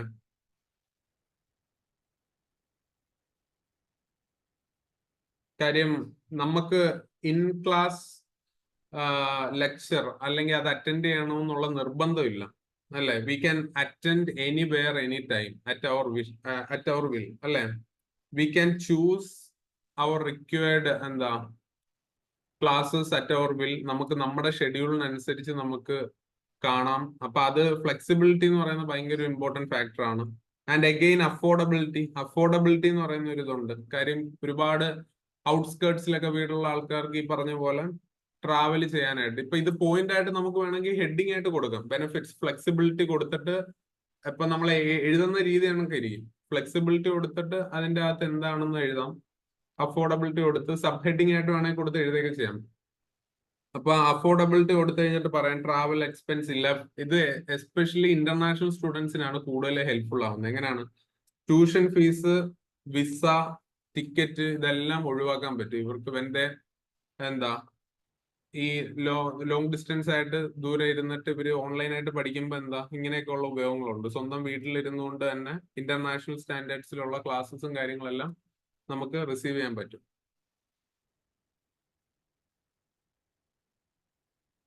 എസ്ഐക്ക് ടൈറ്റിൽ കൊടുക്കണോ? ക്വസ്റ്റ്യനിൽ തന്നേക്കുന്ന ടൈറ്റിൽ കൊടുക്കണോ? അതോ ജസ്റ്റ് ക്വസ്റ്റ്യൻ നമ്പർ 8 ഇൻട്രൊഡക്ഷൻ വെച്ച്? എസ്ഐക്ക് ടൈറ്റിൽ ഒന്നും കൊടുക്കണ്ട. എസ്ഐക്ക് ടൈറ്റിൽ നിർബന്ധമല്ല. വി ക്യാൻ, പക്ഷെ എസ്ഐക്ക് ടൈറ്റിൽ വേണേൽ കൊടുക്കാം. ക്വസ്റ്റ്യൻ ആഡ് ചെയ്തിട്ട് ഇപ്പൊ ഹൈബ്രിഡ് ലേണിംഗ് എന്ന് പറഞ്ഞൊരു ഹെഡിങ് കൊടുത്തിട്ട് കൊടുത്താലും കുഴപ്പമൊന്നുമില്ല. നിർബന്ധമില്ല എസ്ഐക്ക് ടൈറ്റിൽ കൊടുത്താലും ഇല്ലെങ്കിലും. നമ്മള് മറ്റേതിനൊക്കെ പ്രൈസിക്ക് പക്ഷേ ഹെഡിങ് നിർബന്ധമാണ്. ഹെഡ്ലൈൻ. എസ്ഐക്ക് ഹെഡിങ് നിർബന്ധമല്ല. കാര്യം ക്വസ്റ്റ്യനിൽ ചോദിച്ചിട്ടുണ്ട്. അപ്പം it's better you write this question, hybrid learning എന്നൊരു ഹെഡിങ് കൊടുത്ത്, I mean to hybrid learning എന്ന് എഴുതിയിട്ട് പിന്നെ എഴുതാൻ തുടങ്ങാം. അങ്ങനെ എഴുതുന്നതാണ് നല്ലത്. എനിക്ക് തോന്നുന്നു അതിൽ അല്ല, അങ്ങനെ എഴുതണ്ടല്ലോ. നിങ്ങൾക്ക് ബുക്ക്ലെറ്റ് അല്ലേ, ബുക്ക്ലെറ്റിന്റെ അകത്ത് ഓൾറെഡി ഇത് കിടപ്പുണ്ട്. ഹൈബ്രിഡ് ലേണിംഗ് എന്ന ഹെഡിങ് കിടപ്പുണ്ട്. അതിന്റെ അടിയിൽ നിങ്ങൾക്ക് സ്പേസ് തന്നിട്ടുണ്ട്. അതിന്റെ അകത്ത് എഴുതണ്ടേന്ന് എനിക്ക് തോന്നുന്നു, എന്റെ ഓർമ്മ ശരിയാണെങ്കിൽ. അപ്പൊ നമ്മൾ എഴുതുന്നതിന്റെ ആവശ്യം വരത്തില്ല. ഇനി ഈവൻ ആ ഹെഡിങ് ഇല്ലെങ്കിൽ പോലും നമ്മൾ ആ ഹെഡിങ് ഒന്ന് എഴുതിയിട്ട് എഴുതുന്നതാണ് നല്ലത്. ഓക്കെ, ഇനി അത് എഴുതിയില്ലെങ്കിലും കുഴപ്പമില്ല, അതുകൊണ്ട് മാർക്ക് കുറയ്ക്കത്തൊന്നുമില്ല. ഓക്കെ, അപ്പൊ അടുത്ത അഫോർഡബിലിറ്റി പറഞ്ഞു. ഫ്ലെക്സിബിലിറ്റി, അഫോർഡബിലിറ്റി, അതുപോലെ തന്നെ ഫ്രീഡം ഭയങ്കര ഇമ്പോർട്ടന്റ് ആയിട്ടുള്ള ഒരു സംഭവമാണ് ഹൈബ്രിഡ് ലേണിംഗ്, അല്ലെ? ഫ്രീഡവും ഉണ്ട്, പ്രൈവസിയും ഉണ്ട്. You can watch it any time and you can watch it repeatedly. നമുക്ക് ഇഷ്ടമുള്ള നമുക്കൊരു സംഭവം മനസ്സിലായിട്ടില്ലെങ്കിൽ എത്ര വട്ടം വേണമെങ്കിലും കണ്ട് പഠിക്കാനുള്ള ഒരു അവസരമുണ്ട്. പിന്നെ ഉള്ള കാര്യം എന്ന് പറഞ്ഞാൽ എഫിഷ്യൻസിയാണ്. അപ്പോ hybrid learning increases the efficiency of teaching as well as learning എന്നാണ് സ്റ്റഡീസ് ഒക്കെ പറഞ്ഞേക്കുന്നത്. കാര്യം നമുക്ക് ഇഷ്ടമുള്ള രീതിയിൽ, ഇഷ്ടമുള്ള സമയത്ത്, ഇഷ്ടമുള്ള ടോപ്പിക് എടുത്ത് പഠിക്കാൻ പറ്റുന്നത് കൊണ്ടും ടീച്ചേഴ്സിനും അവർക്ക് കംഫർട്ടബിൾ ആയിട്ടുള്ള രീതിയിൽ ടീച്ച് ചെയ്യാൻ പറ്റുന്നത് കൊണ്ടും ഇതിന്റെ എഫിഷ്യൻസി കൂടുന്നു എന്നുള്ളൊരു സ്റ്റഡിയും ഓൾറെഡി വന്നിട്ടുണ്ട്. പിന്നെ ഇതിന്റെ ഏറ്റവും ഇമ്പോർട്ടന്റ് ആയിട്ടുള്ള ഒരു ഇതെന്ന് പറഞ്ഞാൽ ടൈം മാനേജ്മെന്റ് ആണ്, അല്ലെ? ടൈം മാനേജ്മെന്റ് നമ്മൾ ഈ നേരത്തെ പറഞ്ഞ പോയിന്റുകളുമായിട്ട് തന്നെ ചേർന്ന് വരുന്ന ഒരു സംഭവമാണ്.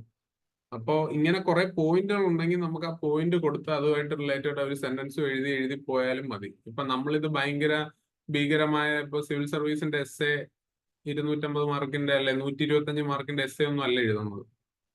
നമ്മൾ 10-15 മാർക്കിന്റെ എസ്എ എഴുതുന്നത്. അപ്പൊ നമ്മള് ഏത് എസ്എ ആണെങ്കിലും അതിൻ്റെതായിട്ടുള്ള രീതിയിൽ എഴുതണം. ബട്ട് സ്റ്റിൽ നമുക്ക് പോയിന്റ്സ് ഉണ്ടെങ്കിൽ we can give an intro and conclusion and inside that body പാർട്ടിൽ നമുക്ക് ഇങ്ങനെ പോയിന്റ് പോലെ ഇങ്ങനെ എഴുതാം.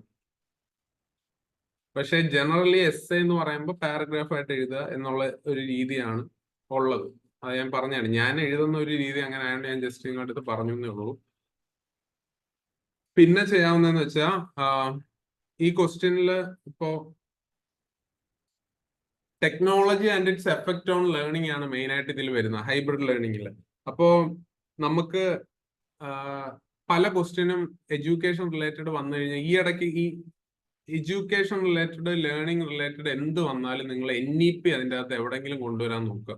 നാഷണൽ എഡ്യൂക്കേഷൻ പോളിസി 2020 അത് റിലേറ്റഡ്, അത് നമ്മൾ കൺക്ലൂഷനിലോ അതിന്റെ എവിടെയെങ്കിലും ഒരു ഭാഗത്ത് കൊണ്ടുവരാൻ നോക്കുക. കാര്യം നമുക്കൊരു വിഷൻ ഉള്ള ആളാണെന്ന് അപ്പൊ മനസ്സിലാവും. NEP പറ്റി അറിയാത്തവരുണ്ടെങ്കിൽ നോക്കുക. കാര്യം നിങ്ങൾക്ക് അറിയാവുന്നവരായിരിക്കും. കാര്യം നിങ്ങൾക്ക് പഠിക്കാനുണ്ട്. NEP ഇമ്പോർട്ടന്റ് ആണെന്ന് തോന്നുന്നു. എക്സാം ഹൈക്കോർട്ടിനല്ല, അല്ലാതെ ഡിഗ്രി ലെവലിനൊക്കെ NEP ക്വസ്റ്റ്യൻ ഒക്കെ വരാറുണ്ട്. അപ്പൊ ഒരു ടെക് ഡ്രിവൺ ഫോക്കസ് ഇപ്പൊ മാറിയേക്കുവാണ്. NEPയുടെ അകത്ത് നമ്മള് കൺവെൻഷണൽ റോട്ട് ലേണിംഗ് ടെക്നിക്സ് എന്നൊക്കെ മാറിയിട്ട്, റോട്ട് ലേണിംഗ് അതൊരു ടെക്നിക്ക് അല്ല, റോട്ട് ലേണിംഗ് രീതി എന്നൊക്കെ മാറിയിട്ട് more focus, shifting focus more towards tech driven ആയിട്ടുള്ള ഒരു ലേണർ സെൻട്രിക് അപ്രോച്ച് ആണ്. Learner centric approach. അപ്പൊ ഈ ഹൈബ്രിഡ് ലേണിംഗ് എന്ന് പറഞ്ഞാൽ is one such learning procedure. അപ്പൊ അതുകൊണ്ടാണ് നമ്മളെ സ്റ്റുഡൻസിന്റെ ഇതാണ് ഏറ്റവും ഇമ്പോർട്ടന്റ്. ലേണർ സെൻട്രിക് അപ്രോച്ച് ആണ്.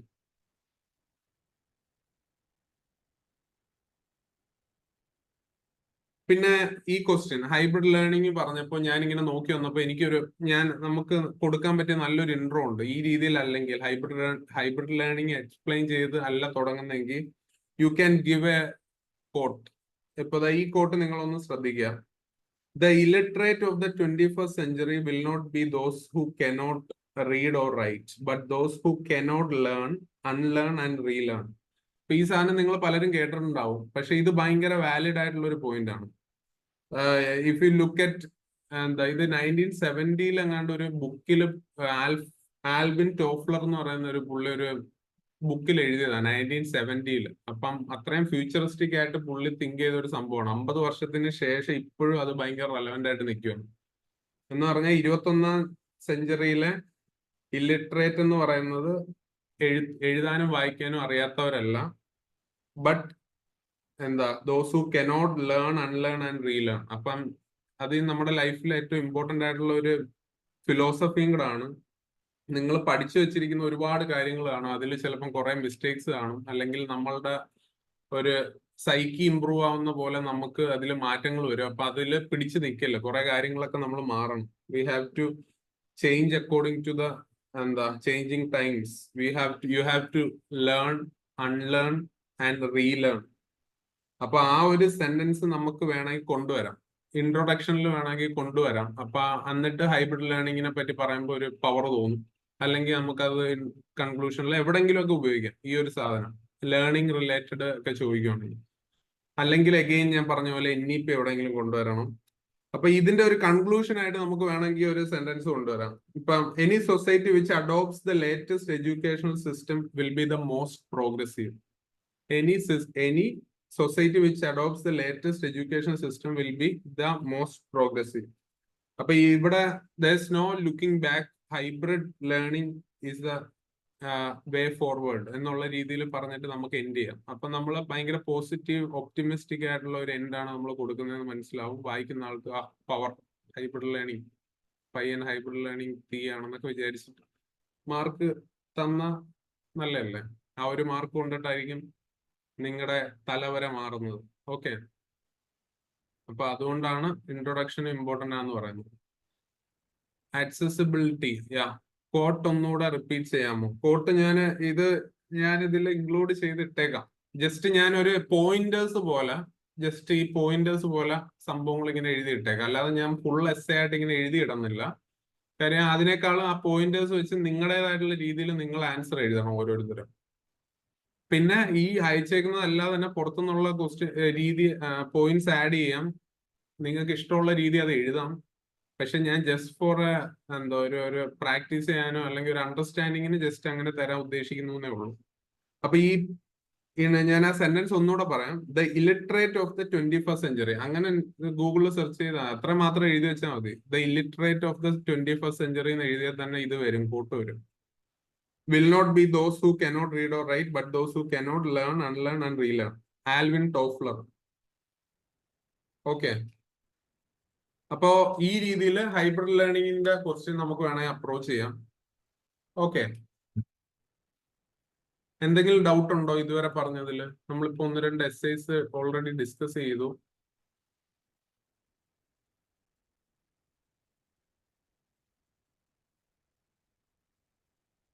ഇവിടെ വീണ്ടും മഴ തുടങ്ങിയിട്ടുണ്ട്.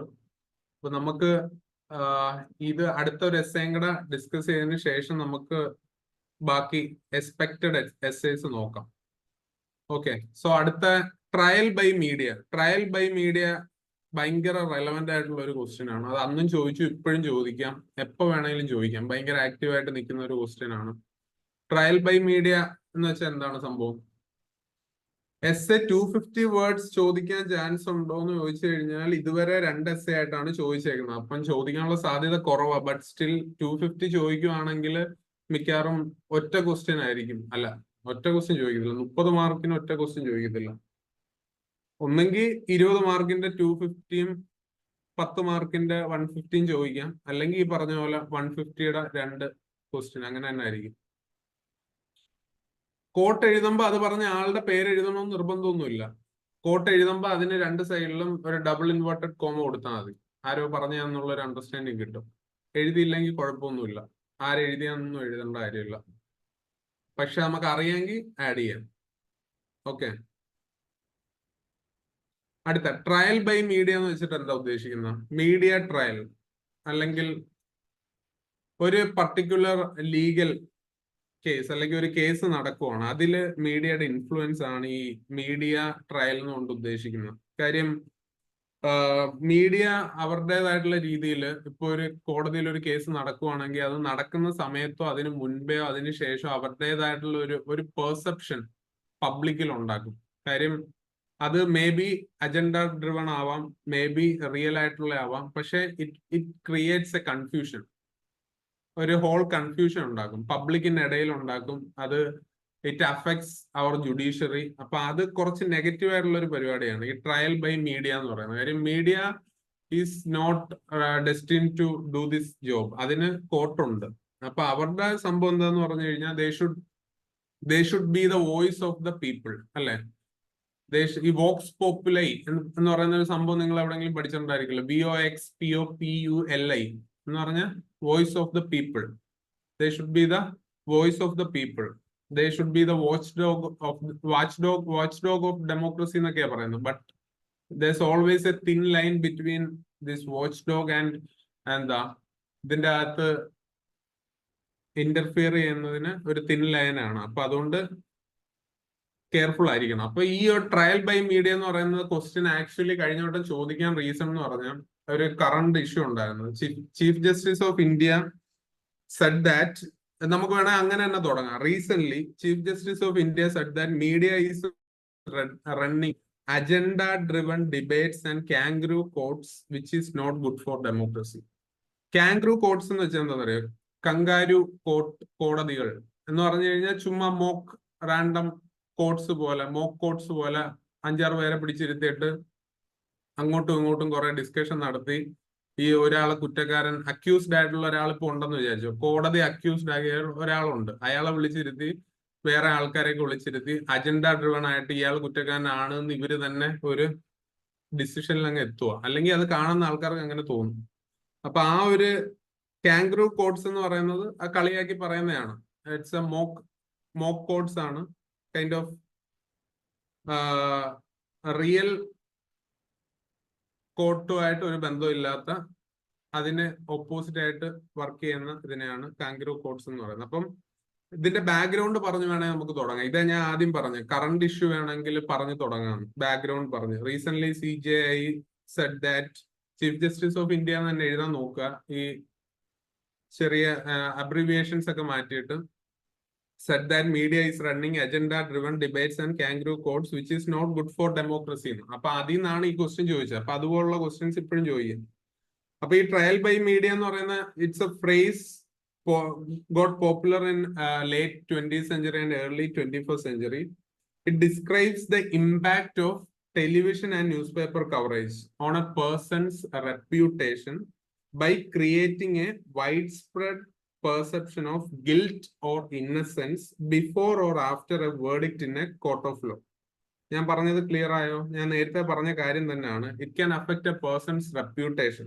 പോസിറ്റീവ് ആയിട്ടും ആവാം ഓർ നെഗറ്റീവ് ആയിട്ടും ആവാം. കാര്യം ഇപ്പം മീഡിയക്ക് ഇപ്പൊ പല മീഡിയ ചാനൽസും പല പാർട്ടി ഫണ്ടടൊക്കെയാണ്, നാഷണൽ മീഡിയയും ഒക്കെ കൂടുതലും.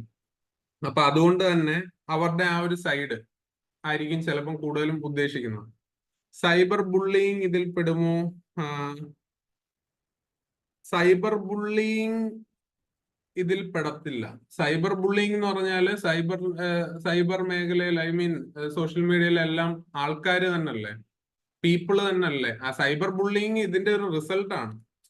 ദിസ് ട്രയൽ ബൈ മീഡിയയുടെ ഒരു റിസൾട്ട് ആണ് സൈബർ ബുള്ളിങ്. കാര്യം ക്രിയേറ്റ്സ് എ ബാഡ് അല്ലെങ്കിൽ ഒരു negative impression on public regarding a particular person or an issue, and those particular people will start bullying ഈ പുള്ളിയെയും ആ പുള്ളിയുടെ വീട്ടുകാരെയും ബന്ധുക്കളെയും നാട്ടുകാരെയും എല്ലാം ബുള്ളി ചെയ്യാം ഓൺലൈൻ വഴി.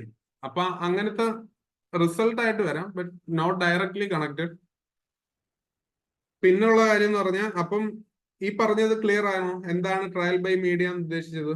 കാര്യം ഒരാളെ യേശുക്രിസ്തു ആക്കാനും ഒരാളെ യൂദാസ് ആക്കാനും ഉള്ള കഴിവ് ഉണ്ടെന്ന് മീഡിയക്ക്. അഗെയിൻ, അപ്പൊ ഇൻ റീസെന്റ് ടൈംസ് ഇങ്ങനത്തെ ഒരുപാട് ഇഷ്യൂസ് നടക്കുന്നുണ്ടായിരുന്നു. ഇപ്പോ മീഡിയ ഇങ്ങനെ ഇതുപോലെ അക്യൂസ്ഡ് ആയിട്ടുള്ള ആൾക്കാരെ ഇങ്ങനെ ട്രയൽ നടത്തിയതിനു ശേഷം they pass a verdict without even കോർട്ടിന് വരുന്നതിന് മുന്നേ തന്നെ, അല്ലെങ്കിൽ കോർട്ട് പ്രൊസീഡിങ്സ് കഴിയുന്നതിന് മുന്നേ തന്നെ they create a general verdict, അല്ലെങ്കിൽ ഒരു പെർസെപ്ഷൻ അങ്ങനെ ഉണ്ടാകും. അപ്പൊ ഈ സംഭവം ആണ് ട്രയൽ ബൈ മീഡിയ കൊണ്ട് ഉദ്ദേശിക്കുന്നത്. അപ്പൊ അത് ക്രിട്ടിസൈസ് ചെയ്തു CJI, chief justice openly criticize ചെയ്തു ഈ പരിപാടി ഒഴിവാക്കണം എന്ന് പറഞ്ഞിട്ട്. അപ്പൊ ഇതിന്റെ ആക്ച്വലി കോൺസ്റ്റിറ്റ്യൂഷണാലിറ്റി നമ്മൾ ചെക്ക് ചെയ്ത് കഴിഞ്ഞാൽ there is nothing clearly mentioned in the constitution regarding trial by media, but still Article 19 of the Constitution provides for freedom of expression, അല്ലെ? Freedom of speech and expression to each and every person. അപ്പൊ അതിന്റെ അകത്ത് തന്നെ മീഡിയയുടെ റൈറ്റും ഒക്കെ വരുന്നുണ്ട്. അപ്പൊ അങ്ങനെയൊക്കെ നമുക്ക് പറയാം, ബട്ട് സ്റ്റിൽ ഒരു തിൻ ലൈനാണ്. ഒരു ലെവലിനപ്പുറം പോയി കഴിഞ്ഞു കഴിഞ്ഞാൽ ഇത് പ്രോബ്ലം ആണ്. അപ്പൊ ഇതിന്റെ മെയിൻ ഇംപ്ലിക്കേഷൻസ് എന്താണെന്നുള്ളത് നമ്മൾ അറിയാം. ട്രയൽ ബൈ മീഡിയ എന്ന ഹെഡിങ് മാത്രമാണ് കൊടുത്തേക്കുന്നത്. അപ്പൊ ഞാൻ ഉദ്ദേശിക്കുന്നത് വെച്ചാൽ എന്താണ് ട്രയൽ ബൈ മീഡിയ, അത് പറഞ്ഞു. അതിന്റെ പ്രശ്നങ്ങൾ എന്താണ്, അല്ലെങ്കിൽ അതിന്റെ ഇംപ്ലിക്കേഷൻസ് എന്താണ്, അത് നമുക്ക് പറയാം. എന്തൊക്കെ ഇംപ്ലിക്കേഷൻസ് ഉണ്ട്? ഇറ്റ് അഫക്ട്സ് ജുഡീഷ്യൽ ഫങ്ഷനിങ്, അല്ലെ? ഏതൊക്കെ രീതിയിൽ അതിനെ അഫക്ട് ചെയ്യാം? ഇപ്പം കൺസേർട്ടഡ് ക്യാമ്പയിൻസ് അഗെയിൻസ്റ്റ് ജഡ്ജസ് വരാം. ആ രീതിയിൽ അതിനെ ജുഡീഷ്യൽ ഫങ്ഷനിങ് അഫക്ട് ചെയ്യാം. അല്ലെങ്കിൽ ഇപ്പൊ ഇൻഫോംഡ്, തെറ്റിദ്ധരിപ്പിക്കുന്ന, അല്ലെ ബയാസ്ഡ്, അല്ലെങ്കിൽ അജണ്ട ഡ്രിവൺ ആയിട്ടുള്ള ഡിബേറ്റ്സ് മീഡിയയിൽ കൊണ്ടുവരാം. അപ്പോ റിഗാർഡിംഗ് പെൻഡൻസി ഓഫ് കേസസ് അല്ലെങ്കിൽ എന്തെങ്കിലുമൊക്കെ കൊണ്ടുവന്നിട്ട് can create A justice, it may affect justice delivery.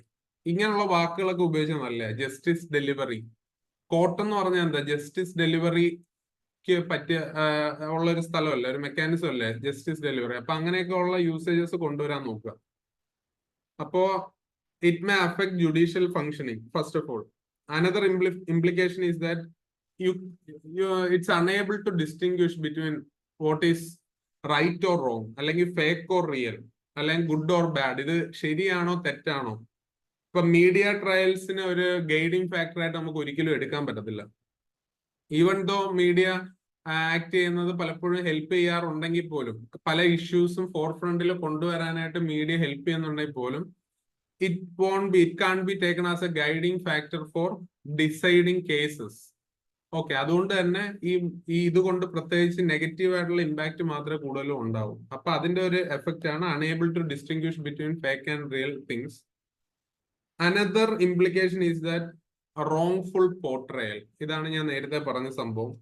wrongful portrayal is a major issue. കാര്യം അക്യൂസ്ഡ് ആയിട്ട് വരുന്ന ഒരാളെ കുറ്റക്കാരനല്ലാതെ ആക്കുന്നത് മീഡിയ ആണ് പൊതുവെ പലപ്പോഴും. അപ്പൊ അങ്ങനെ വരുമ്പോഴത്തേക്കും, especially when it comes to, നിങ്ങൾ കേട്ടിട്ടില്ല, റേപ്പ് കേസസ് ഒക്കെ വരുമ്പോഴത്തേക്ക് പലരെയും കുറ്റക്കാരനാണെന്നുള്ള രീതിയിൽ അവരെ ഫോട്ടോസ് ഒക്കെ കാണിച്ചിട്ട് പബ്ലിക്കില് ഒരു പെർസെപ്ഷൻ കൊണ്ടുവന്നതിന് ശേഷം പിന്നീട് ഇപ്പൊ അയാൾ അല്ല എന്ന് തെളിഞ്ഞാൽ പോലും അതിനെ സെൻസേഷണലൈസ് ചെയ്യാൻ പലപ്പോഴും പല മീഡിയകളും തയ്യാറാവാറില്ല. അപ്പൊ അങ്ങനെയുള്ള പ്രശ്നങ്ങളൊക്കെ ഒരു വലിയ പ്രശ്നമാണ്.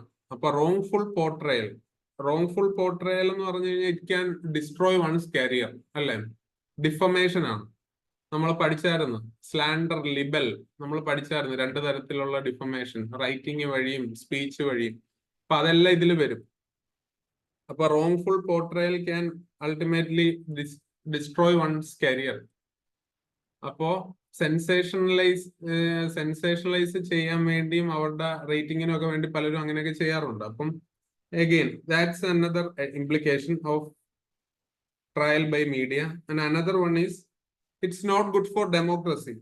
കാര്യം എന്ന് പറഞ്ഞാൽ it breaches their responsibility and it takes democracy 2 steps backwards എന്ന് നമുക്ക് വേണമെങ്കിൽ അങ്ങനെ പറയാം.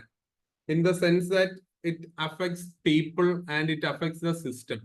ഒരേ സമയത്ത് തന്നെ അത് ആൾക്കാരെ അഫക്ട് ചെയ്യുന്നുണ്ട്. It affects the system too. And it can also instigate hatred and violence. ഞാൻ നേരത്തെ പറഞ്ഞില്ലേ, ഒരു ഹേറ്റ്രഡും വയലൻസ് ഉണ്ടാക്കാനും പബ്ലിക് പെർസെപ്ഷൻ മാനിപ്പുലേറ്റ് ചെയ്യാനും എല്ലാം എന്താണ് ഈ ട്രയൽ ബൈ മീഡിയക്ക് പറ്റും. എന്നിട്ട് വേരിയസ് കമ്മ്യൂണിറ്റീസിന്റെ ഇടയിൽ ഹേറ്റ്രഡ്, ഡിസാർമണി ഒക്കെ ഉണ്ടാക്കാനും ദിസ് പർട്ടിക്കുലർ ആക്ടിന് കൊണ്ട് പറ്റും. അപ്പം ഇതൊക്കെയാണ് ഇതിന്റെ major implications. So you have to keep that in mind. It affects judicial functioning, unable to distinguish fake and real, wrongful portrayal, not good for democracy, instigate hatred and violence. അപ്പൊ ഇതൊക്കെ ഈ implications ഒക്കെയാണ്. And moreover they invade അല്ലെങ്കിൽ in the right to privacy of a person, അല്ലെ? A breach of right to privacy അല്ലേ ഇത്? Article ഏത് ആർട്ടിക്കിളിലാണ് right to പ്രിവസിയെ പറ്റി പറയുന്നത്? Right to life and right to privacy ഏതിനെ പറ്റി, ഏത് ആർട്ടിക്കിളിലാണ് പറയുന്നത്? നിങ്ങൾ പൊളിറ്റിയിൽ പഠിച്ചിട്ടുള്ളതല്ലേ? ഇതൊക്കെ ചോദിക്കും കേട്ടോ. സിമ്പിൾ ആണ്, ഇത് ചോദിക്കാൻ ഇച്ചിരിയുടെ ടഫായിട്ടുള്ളതായിരിക്കും ചോദിക്കുന്നത്. ആരും ഇല്ല ഓൺലൈനിൽ, എല്ലാരും ഉറങ്ങിപ്പോയത്. യെസ്, ആർട്ടിക്കിൾ 19 to 21 ഇല്ല, 21 ഉള്ളൂ. ആർട്ടിക്കിൾ 19 എന്ന് പറയുന്നതാണ് എന്താ, freedom of speech and expression. Article 21 ആണ് റൈറ്റ് ടു ലൈഫ് ആൻഡ് എന്താ liberty and right to privacy എല്ലാം വരുന്ന ആർട്ടിക്കിൾ 21ലാണ്. അപ്പൊ it's kind of a breach of right to privacy അല്ലേ? They invade in the right of a particular person. അപ്പൊ ഇങ്ങനെയൊക്കെയാണ് എന്നുള്ള എങ്കിൽ പോലും we should conclude this thing in a positive note, അല്ലേ? വേ ഫോർവേഡ് ആയിട്ട് കൺക്ലൂഷൻ അല്ലെങ്കിൽ വേ ഫോർവേഡ് എന്ന് പറഞ്ഞ് വേണമെങ്കിൽ ഒരു വേ ഫോർവേഡ് എന്നൊരു ഹെഡിങ് കൊടുത്തിട്ട് വേണമെങ്കിൽ നിങ്ങൾക്ക് എഴുതാം conclusion. Media should only engage in acts of journalism and not act as a special agency for the court. അത് കുറച്ച് നമ്മള് ക്രിട്ടിക്കൽ ആയിട്ട് ആണ് നമ്മളത് പറയുന്നത്. ബട്ട് അങ്ങനെ പറയണമെന്നില്ല. But still you can write in that aspect. കാര്യം ഹൈക്കോർട്ട് എക്സാം ആയതുകൊണ്ട് അങ്ങനെ എഴുതി കഴിഞ്ഞാൽ അവർക്ക് കൂടുതൽ സന്തോഷമാകത്തേ ഉള്ളൂ. And another thing is that there's a thin line. ഞാൻ നേരത്തെ പറഞ്ഞില്ല, there's a thin line between acting as a watchdog എന്ന് പറഞ്ഞാൽ acting as a watchdog എന്ന് പറഞ്ഞാൽ എന്താ, raising issues which public is facing or bringing things public issues to the fore and breaching their responsibility. There's a thin line between acting as a watchdog and breaching their responsibility. അപ്പൊ അവർക്കൊരു responsibility ഉണ്ടല്ലോ. Their responsibility is എന്താണ്, media can be a voice of the people. അപ്പൊ അതിന് പകരം ഈ രീതിയിൽ പോകുന്നതാണ് പ്രശ്നം വരുന്നത്. എന്നിട്ട് media should definitely should maintain a code of law and ethics. They should have a social responsibility, credibility. ഇങ്ങനെയുള്ള കുറെ വാക്കുകൾ കൊണ്ടങ്ങ് ഇടണം. Social responsibility, credibility, code of law and ethics എന്നൊക്കെ പറഞ്ഞിട്ട് നമുക്കൊരു കൺക്ലൂഷനിൽ കൊണ്ടുവരാൻ പറ്റി കഴിഞ്ഞു കഴിഞ്ഞാൽ അത് ഭയങ്കര ഹെൽപ്ഫുൾ ആണ്.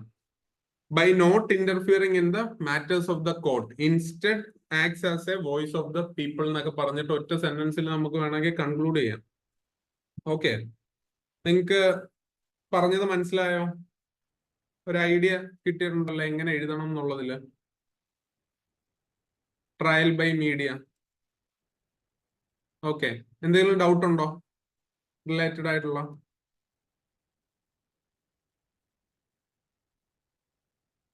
അപ്പൊ നമുക്ക് അങ്ങനെയാണെങ്കിൽ ഇനി എന്തെങ്കിലും ഡൗട്ട് കാര്യങ്ങൾ എന്തെങ്കിലും ഉണ്ടോ? ഇല്ലല്ലോ. അപ്പൊ ഞാനിപ്പോ എനിക്ക് കുറച്ച് ഇമ്പോർട്ടന്റ് ആയിട്ട് തോന്നിയ കുറച്ച് എസ്സേസ് ടോപ്പിക്സ് ആണ് ഞാൻ ഇട്ടേക്കുന്നത്. ഒന്ന് വായിച്ചു നോക്കിയേ. Kerala's brain drain. ഇപ്പൊ ഞാൻ കുറച്ച് ജനറൽ ഹെഡിങ് ആയിട്ടാണ് ഇതിനെ കൊടുത്തേക്കുന്നത്, അല്ലാതെ ഇപ്പൊ ഒരു ക്വസ്റ്റ്യൻ ആയിട്ടല്ല. ഇപ്പൊ എഫക്ട് എന്താണ്, റിസൾട്ട് എന്താണ്, അങ്ങനെയൊന്നും അല്ല മെയിൻ ആയിട്ട് കൊടുത്തേക്കുന്നത്. കാര്യം ഈ ഒരു പർട്ടിക്കുലർ ടോപ്പിക്കിനെ പറ്റി എങ്ങനെ വേണമെങ്കിലും ചോദിക്കാന്നുള്ള രീതിയിലാണ്.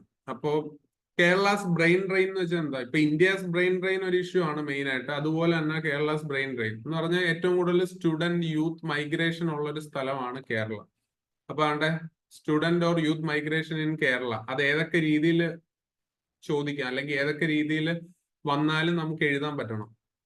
ഇപ്പൊ ഏറ്റവും കൂടുതൽ നടക്കുന്ന കാര്യമാണ് ഈ മൈഗ്രേഷൻ. അറിയാലോ, യൂത്ത് മൈഗ്രേഷൻ, ജോലിയുടെ കാര്യത്തിനും പഠിക്കാനുള്ള ആവശ്യത്തിന് ഹയർ എഡ്യൂക്കേഷനും എല്ലാം ആയിട്ട് ഒരുപാട് ആൾക്കാർ പോകുന്നു. അപ്പൊ ഈ ബ്രെയിൻ ഡ്രെയിൻ ഇതിനെ പറയുന്നത്, അതാണ് അതിന്റെ ടെക്നിക്കൽ വേർഡ്. നിങ്ങൾക്ക് അറിയാം, ബ്രെയിൻ ഡ്രെയിൻ എന്ന് പറഞ്ഞാൽ നമ്മുടെ റിസോഴ്സസ് ആണ് പുറത്തു പോകുന്നത്. ഇവിടെ യൂട്ടിലൈസ് ചെയ്യേണ്ട റിസോഴ്സസ് ആണ്, അല്ലെങ്കിൽ ഇവിടെ യൂസ്ഫുൾ ആവേണ്ട റിസോഴ്സസ് ആണ് പുറത്തു പോകുന്നത്. അതുകൊണ്ടാണ് അങ്ങനെ ബ്രെയിൻ ഡ്രെയിൻ എന്ന് പറയുന്ന ഒരു usage. Okay, and again next question.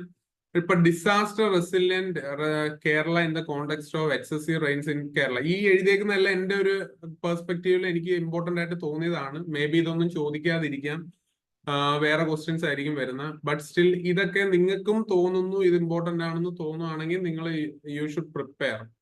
Okay, ഇതിനൊന്നും ഒട്ടും ടൈം എടുക്കത്തില്ല, ചുമ്മാ ഗൂഗിളിൽ സെർച്ച് ചെയ്താൽ കുറെ പോയിന്റ്സ് കിട്ടും.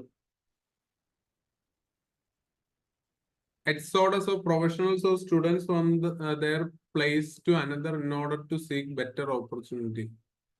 Yeah, brain drain അല്ലേ? Yeah, brain drainന്റെ explanation ആണ് exodus of professionals or students from their place to another in order to seek better opportunity. Better opportunitiesന് വേണ്ടി exodus എന്താ, മൊത്തത്തില് പലായനം എന്നൊക്കെ പറയാം, മൈഗ്രേഷൻ പോലത്തെ ഒരു യൂസേജ് ആണ്. ഓക്കെ, അടുത്തത് ഞാൻ പറഞ്ഞില്ലേ, ഇപ്പൊ നമ്മൾ എക്സസീവ് റെയിൻസ് ഇവിടെ ഉണ്ടെന്ന് ഞാൻ പറഞ്ഞു, അതൊരു കറണ്ട് ഇഷ്യൂ ആണ്. അപ്പൊ അതിനെ നമ്മൾ എങ്ങനെയാ ഡിസാസ്റ്റർ മാനേജ്മെന്റുമായിട്ട് കണക്ട് ചെയ്ത് പഠിച്ചാൽ നല്ലതായിരിക്കും. ഇപ്പോ വി ഹാവ് ഒരു എക്സാമ്പിൾ ഉണ്ട്, 2018 ഫ്ലഡ്സ് ഉണ്ട്. അപ്പൊ അത് ബേസ് ചെയ്ത് എന്തൊക്കെ ലേണിങ്സ് ആണ് നമുക്ക് കിട്ടിയത് എന്നുള്ള ഒരു രീതിയിൽ പഠിച്ചു വെച്ചിരുന്നു കഴിഞ്ഞാൽ നമുക്ക് മിക്ക ക്വസ്റ്റ്യനും അറ്റൻഡ് ചെയ്യാൻ പറ്റും. അപ്പൊ അത് നമ്മൾ ഇന്ന് ഡിസ്കസ് ചെയ്യാൻ പോകുന്ന ഈ ആദ്യത്തെ 2 ക്വസ്റ്റ്യൻ ആണ്. അത് ഞാൻ നിങ്ങൾക്ക് അതിന്റെ റിലേറ്റഡ് പോയിന്റ്സ് എല്ലാം പറഞ്ഞുതരാം. ബട്ട് അതല്ലാതെ നോക്കി, പെൻഡൻസി ഓഫ് കേസസ് എല്ലാ വട്ടവും എവർഗ്രീൻ ആയിട്ടുള്ളതാണ്. ടെക്നോളജി ജസ്റ്റിസ് ഡെലിവറി സിസ്റ്റത്തിൽ വന്നു കഴിഞ്ഞാൽ പെൻഡൻസി ഓഫ് കേസസ് കുറയ്ക്കാൻ പറ്റുമോ എന്നുള്ളൊരു ചോദ്യം. ഒബ്വിയസ്ലി കുറയ്ക്കാൻ പറ്റും എന്നറിയാം, പക്ഷെ ആ ഒരു ട്രാൻസിഷന്റെ ഒരു ബുദ്ധിമുട്ടായിരിക്കും ഉള്ളത്. അപ്പം അത് റിലേറ്റഡ് നിങ്ങൾ നോക്കുക. And again science and technology base ചെയ്ത് ആർട്ടിഫിഷ്യൽ ഇന്റലിജൻസിന്റെ കുറെ സംഭവങ്ങൾ ഇപ്പം വരുന്നുണ്ട്. അപ്പം ചോദിക്കാനുള്ള സാധ്യത കൂടുതലാണ്. പിന്നെ ചന്ദ്രയാൻ 3 അത് നല്ല ഒരു ക്വസ്റ്റ്യൻ ആണ്, വേണമെങ്കിൽ ചോദിക്കാം. കഴിഞ്ഞ വർഷത്തെ ഒരു ഇമ്പോർട്ടന്റ് ആയിട്ടുള്ള ഒരു ഇതാണ്. പിന്നെ ഹ്യൂമൻ ജീനോം പ്രോജക്ട്, അതും ഇമ്പോർട്ടന്റ് ആണ്. അപ്പൊ അതിനെ പറ്റിയൊക്കെ ഒന്ന് നോക്കി വെച്ചിരുന്നാൽ നമുക്ക് എഴുതാൻ പറ്റും. പിന്നെ എനിക്ക് ഭയങ്കര ഇമ്പോർട്ടന്റ് ആയിട്ടുള്ള തോന്നിയ ഒരു കാര്യം, ഇപ്പൊ എലക്ഷൻസ് നടക്കുവാണ്. റെയിൻ, ഇപ്പം ഇവിടെ എക്സസീവ് മഴ നടക്കുന്ന പോലെ തന്നെ എലക്ഷൻസ് നടക്കുവാണ്. അപ്പൊ അതുകൊണ്ട് തന്നെ there's a dire need for electoral reforms in India. Discuss the various challenges related to elections in India and suggest some measures to resolve them. ഇങ്ങനെ ക്വസ്റ്റ്യൻ വന്നു കഴിഞ്ഞാൽ നമ്മൾ അതിന്റെ ചലഞ്ചസ് ആദ്യം ഇലക്ട്രൽ റിഫോംസ്, അപ്പൊ എലക്ഷൻ അതും അതിനെപ്പറ്റി പറയാം, പിന്നെ ചലഞ്ചസ് റിലേറ്റഡ് ടു എലക്ഷൻസ് പറയാം, പിന്നെ മെഷേഴ്സ് ടു റിസോൾവ് ദം. അങ്ങനെ 3 ഹെഡിങ് ആയിട്ട് നമുക്ക് കൊടുത്ത് എഴുതാൻ പറ്റും. ഇത് പറഞ്ഞപ്പോൾ തന്നെ എക്സസീവ് റെയിൻസ് പോലെ തന്നെ എക്സസീവ് ഡ്രോട്ടും നടക്കുന്നുണ്ട് നോർത്ത് ഇന്ത്യയിലൊക്കെ. ഡ്രോട്ട് അല്ലെങ്കിലും എക്സ്ട്രീം ക്ലൈമറ്റ്സ്. അപ്പൊ എപ്പോഴും എവർഗ്രീൻ ആയിട്ടുള്ള ഒരു ടോപ്പിക്കാണ് ക്ലൈമറ്റ് ചേഞ്ച്. ക്ലൈമറ്റ് ചേഞ്ച് എന്ന് പറയുമ്പോൾ ഒരു ഹെഡിങ്ങിന്റെ അടിയിൽ എക്സ്ട്രീം ക്ലൈമറ്റ്സ് വരും. ഭയങ്കര തണുപ്പും ഭയങ്കര മഴയും ഭയങ്കര ചൂടും എല്ലാം വരും അതിന്റെ അടുത്ത്. അപ്പൊ അങ്ങനത്തെ രീതിയിൽ പ്രിപ്പയർ ചെയ്യുന്നത് നല്ലതായിരിക്കും. അത് ഞാൻ ഇതിൽ കൊടുത്തിട്ടില്ല.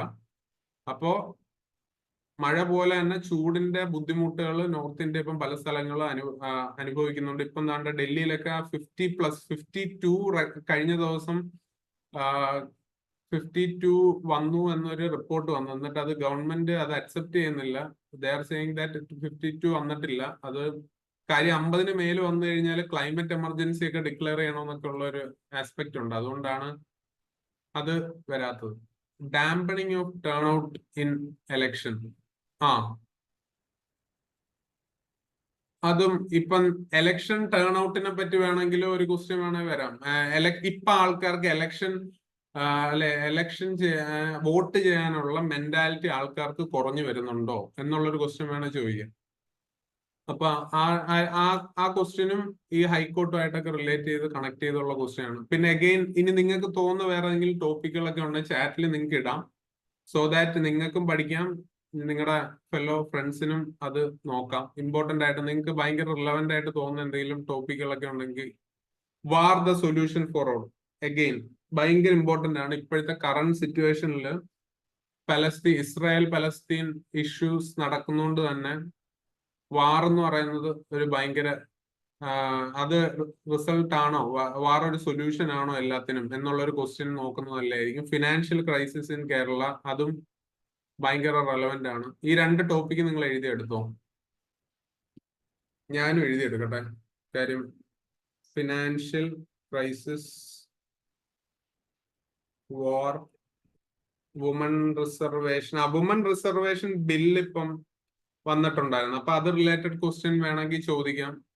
പിന്നെ സൂയിസൈഡ് റേറ്റ്സിന്റെ കൂടുതൽ അതും വേണമെങ്കിൽ ചോദിക്കാം. അത് ടീൻ സൂയിസൈഡ് തന്നെ ആവണമെന്നില്ല, അങ്ങനെയും ചോദിക്കാം. അപ്പൊ ഇതൊക്കെ ഇമ്പോർട്ടന്റ് ആയിട്ടുള്ള സംഭവം. പിന്നെ conflict between wild life and human life, അതും എവർഗ്രീൻ ആയിട്ടുള്ള ടോപ്പിക്കാണ്. ആന ഇറങ്ങുന്നതും പല സ്ഥലങ്ങളിലും, ഇതൊക്കെ ഇമ്പോർട്ടന്റ് ആയിട്ടുള്ള ടോപ്പിക്കാണ്. അപ്പൊ ഇതൊന്നും നമുക്ക് പഠിക്കാൻ വേണ്ടി ഒരുപാട് ടൈം വേണ്ട എന്നുള്ളതാണ് സത്യം. നിങ്ങൾ ഗൂഗിളിൽ സെർച്ച് ചെയ്ത് നോക്കി നിങ്ങൾ ഒരു എഫേർട്ട് എടുത്തു കഴിഞ്ഞാൽ ഒരു 10 എസ്സേ നിങ്ങൾ നോക്കിയിട്ട് പോയി കഴിഞ്ഞാൽ ഉറപ്പായിട്ടും അത് ഒരു എസ്സേ എന്തായാലും കിട്ടുമെന്ന് എനിക്ക് ഉറപ്പാണ്. 2 എസ്സേയും ചിലപ്പോൾ കിട്ടാം.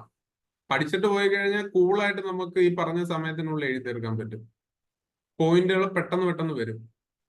കാണാതൊന്നും പഠിക്കണ്ട, ജസ്റ്റ് ഇതിനെപ്പറ്റി നമ്മൾ സെർച്ച് ചെയ്ത് നോക്കിയിട്ടുണ്ട്, പോയിന്റ് ഒക്കെ ജസ്റ്റ് എഴുതി വെച്ചിട്ടുണ്ടെങ്കിൽ പിന്നീട് പഠിച്ചില്ലെങ്കിലും പരീക്ഷയ്ക്ക് എഴുതാതിരുന്നായിരുന്നു നമുക്ക് ഈ പോയിന്റ് ഓർമ്മ വരും. പക്ഷെ ഒന്നുമില്ലാതെ നമ്മൾ അവിടെ നിന്ന് ആലോചിച്ചുണ്ടാക്കുന്നില്ല. അപ്പം കുറച്ച് വായിച്ചിട്ടുണ്ടെങ്കിൽ ഭയങ്കര നല്ലതല്ലേ. Women reservation, teen suicide, abrogation. 370 ആർട്ടിക്കിളിന്റെ അതിപ്പോ അത്ര റെലവെന്റ് അല്ല, കുറച്ചായല്ലോ. പക്ഷെ അവർക്ക് വേണമെങ്കിൽ ചോദിക്കാം. കാര്യം ആർട്ടിക്കിൾ 370 അബ്രഗേഷനേക്കാളും 370 അബ്രഗേറ്റ് ചെയ്തതിന് ശേഷം പിന്നീട് അതിന്റെ റിസൾട്ട് ആയിട്ട് എന്തെങ്കിലുമൊക്കെ വേണമെങ്കിൽ ചോദിക്കാം.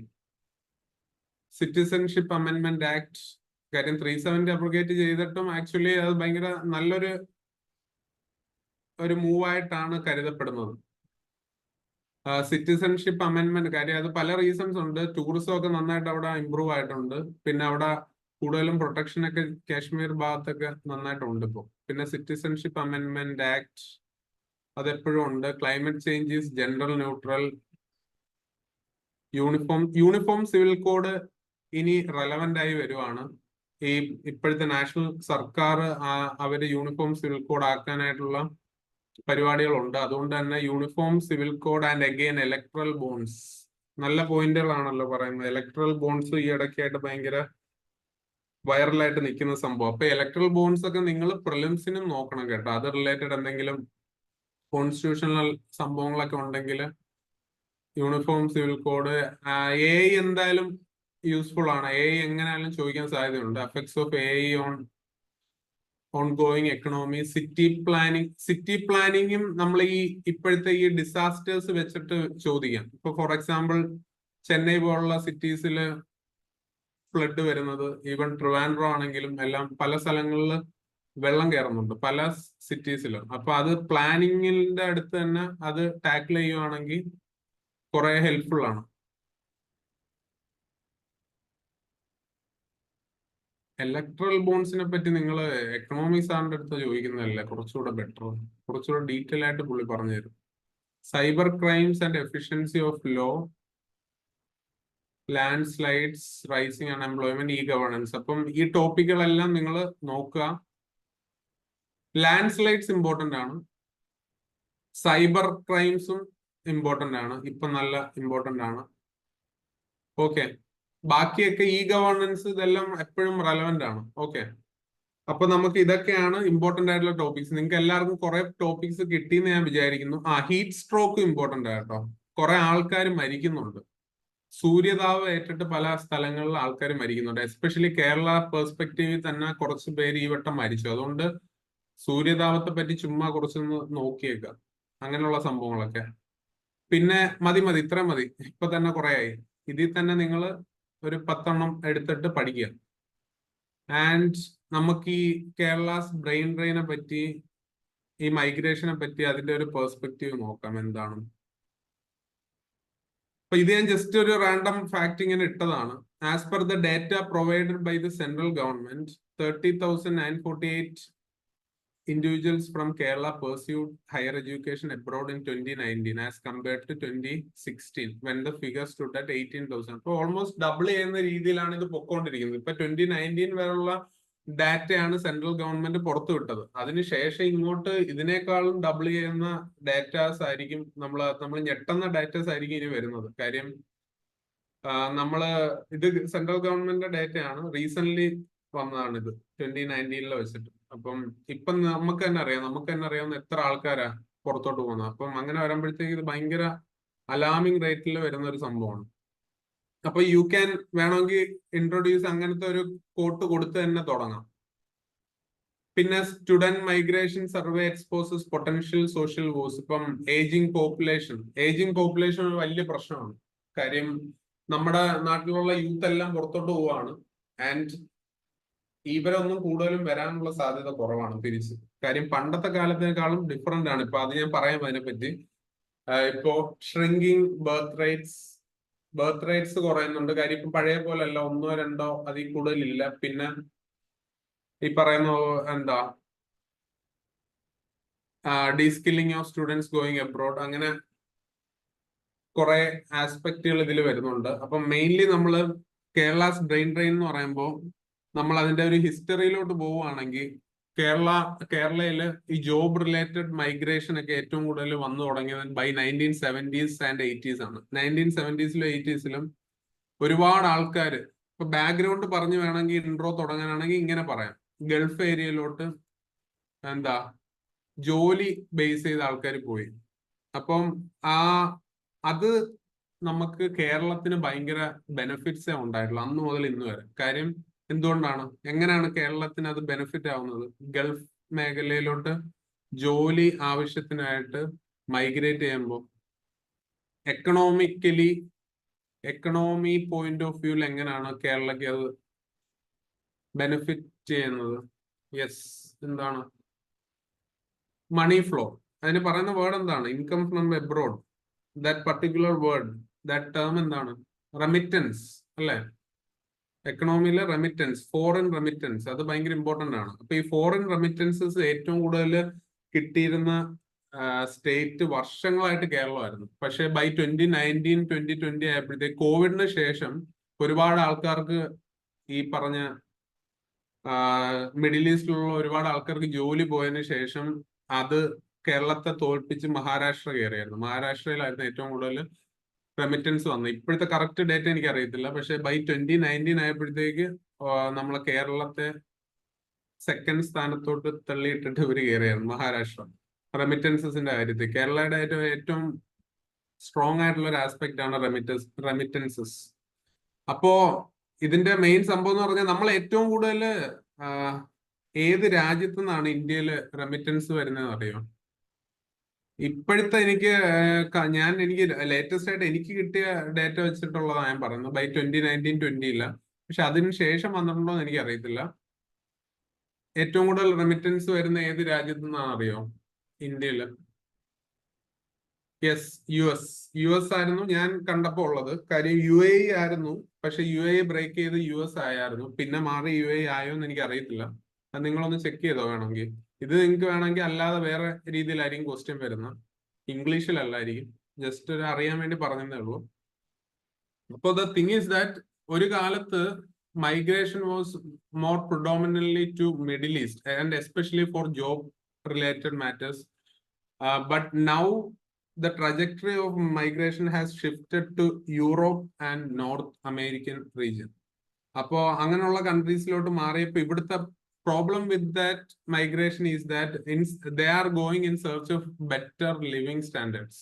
പഴയ പോലല്ല, ബെറ്റർ ലിവിങ് സ്റ്റാൻഡേർഡ്സ് നോക്കിയിട്ടാണ് ആൾക്കാർ പോകുന്നത്. അതൊരു റീസൺ ആണ് ബ്രെയിൻ ഡ്രെയിൻ്റെ കാര്യം. അങ്ങനെ പോയി കഴിഞ്ഞാൽ ഇവര് ആ ലിവിങ് സ്റ്റാൻഡേർഡ്സ് ഇഷ്ടപ്പെട്ട് കഴിഞ്ഞാൽ അത് എൻജോയ് ചെയ്ത് കഴിഞ്ഞാൽ പിന്നെ ആരും തിരിച്ചു വരത്തില്ല, അവിടെ തന്നെ കണ്ടിന്യൂ ചെയ്യാൻ നോക്കും. അതിന്റെ മെയിൻ വേറൊരു റീസൺ എന്ന് വെച്ചാൽ primary aim of this migration is to attain permanent residency. അപ്പോ മിക്ക കൺട്രീസും പെർമനന്റ് റെസിഡൻസി കൊടുക്കുന്നുണ്ട്.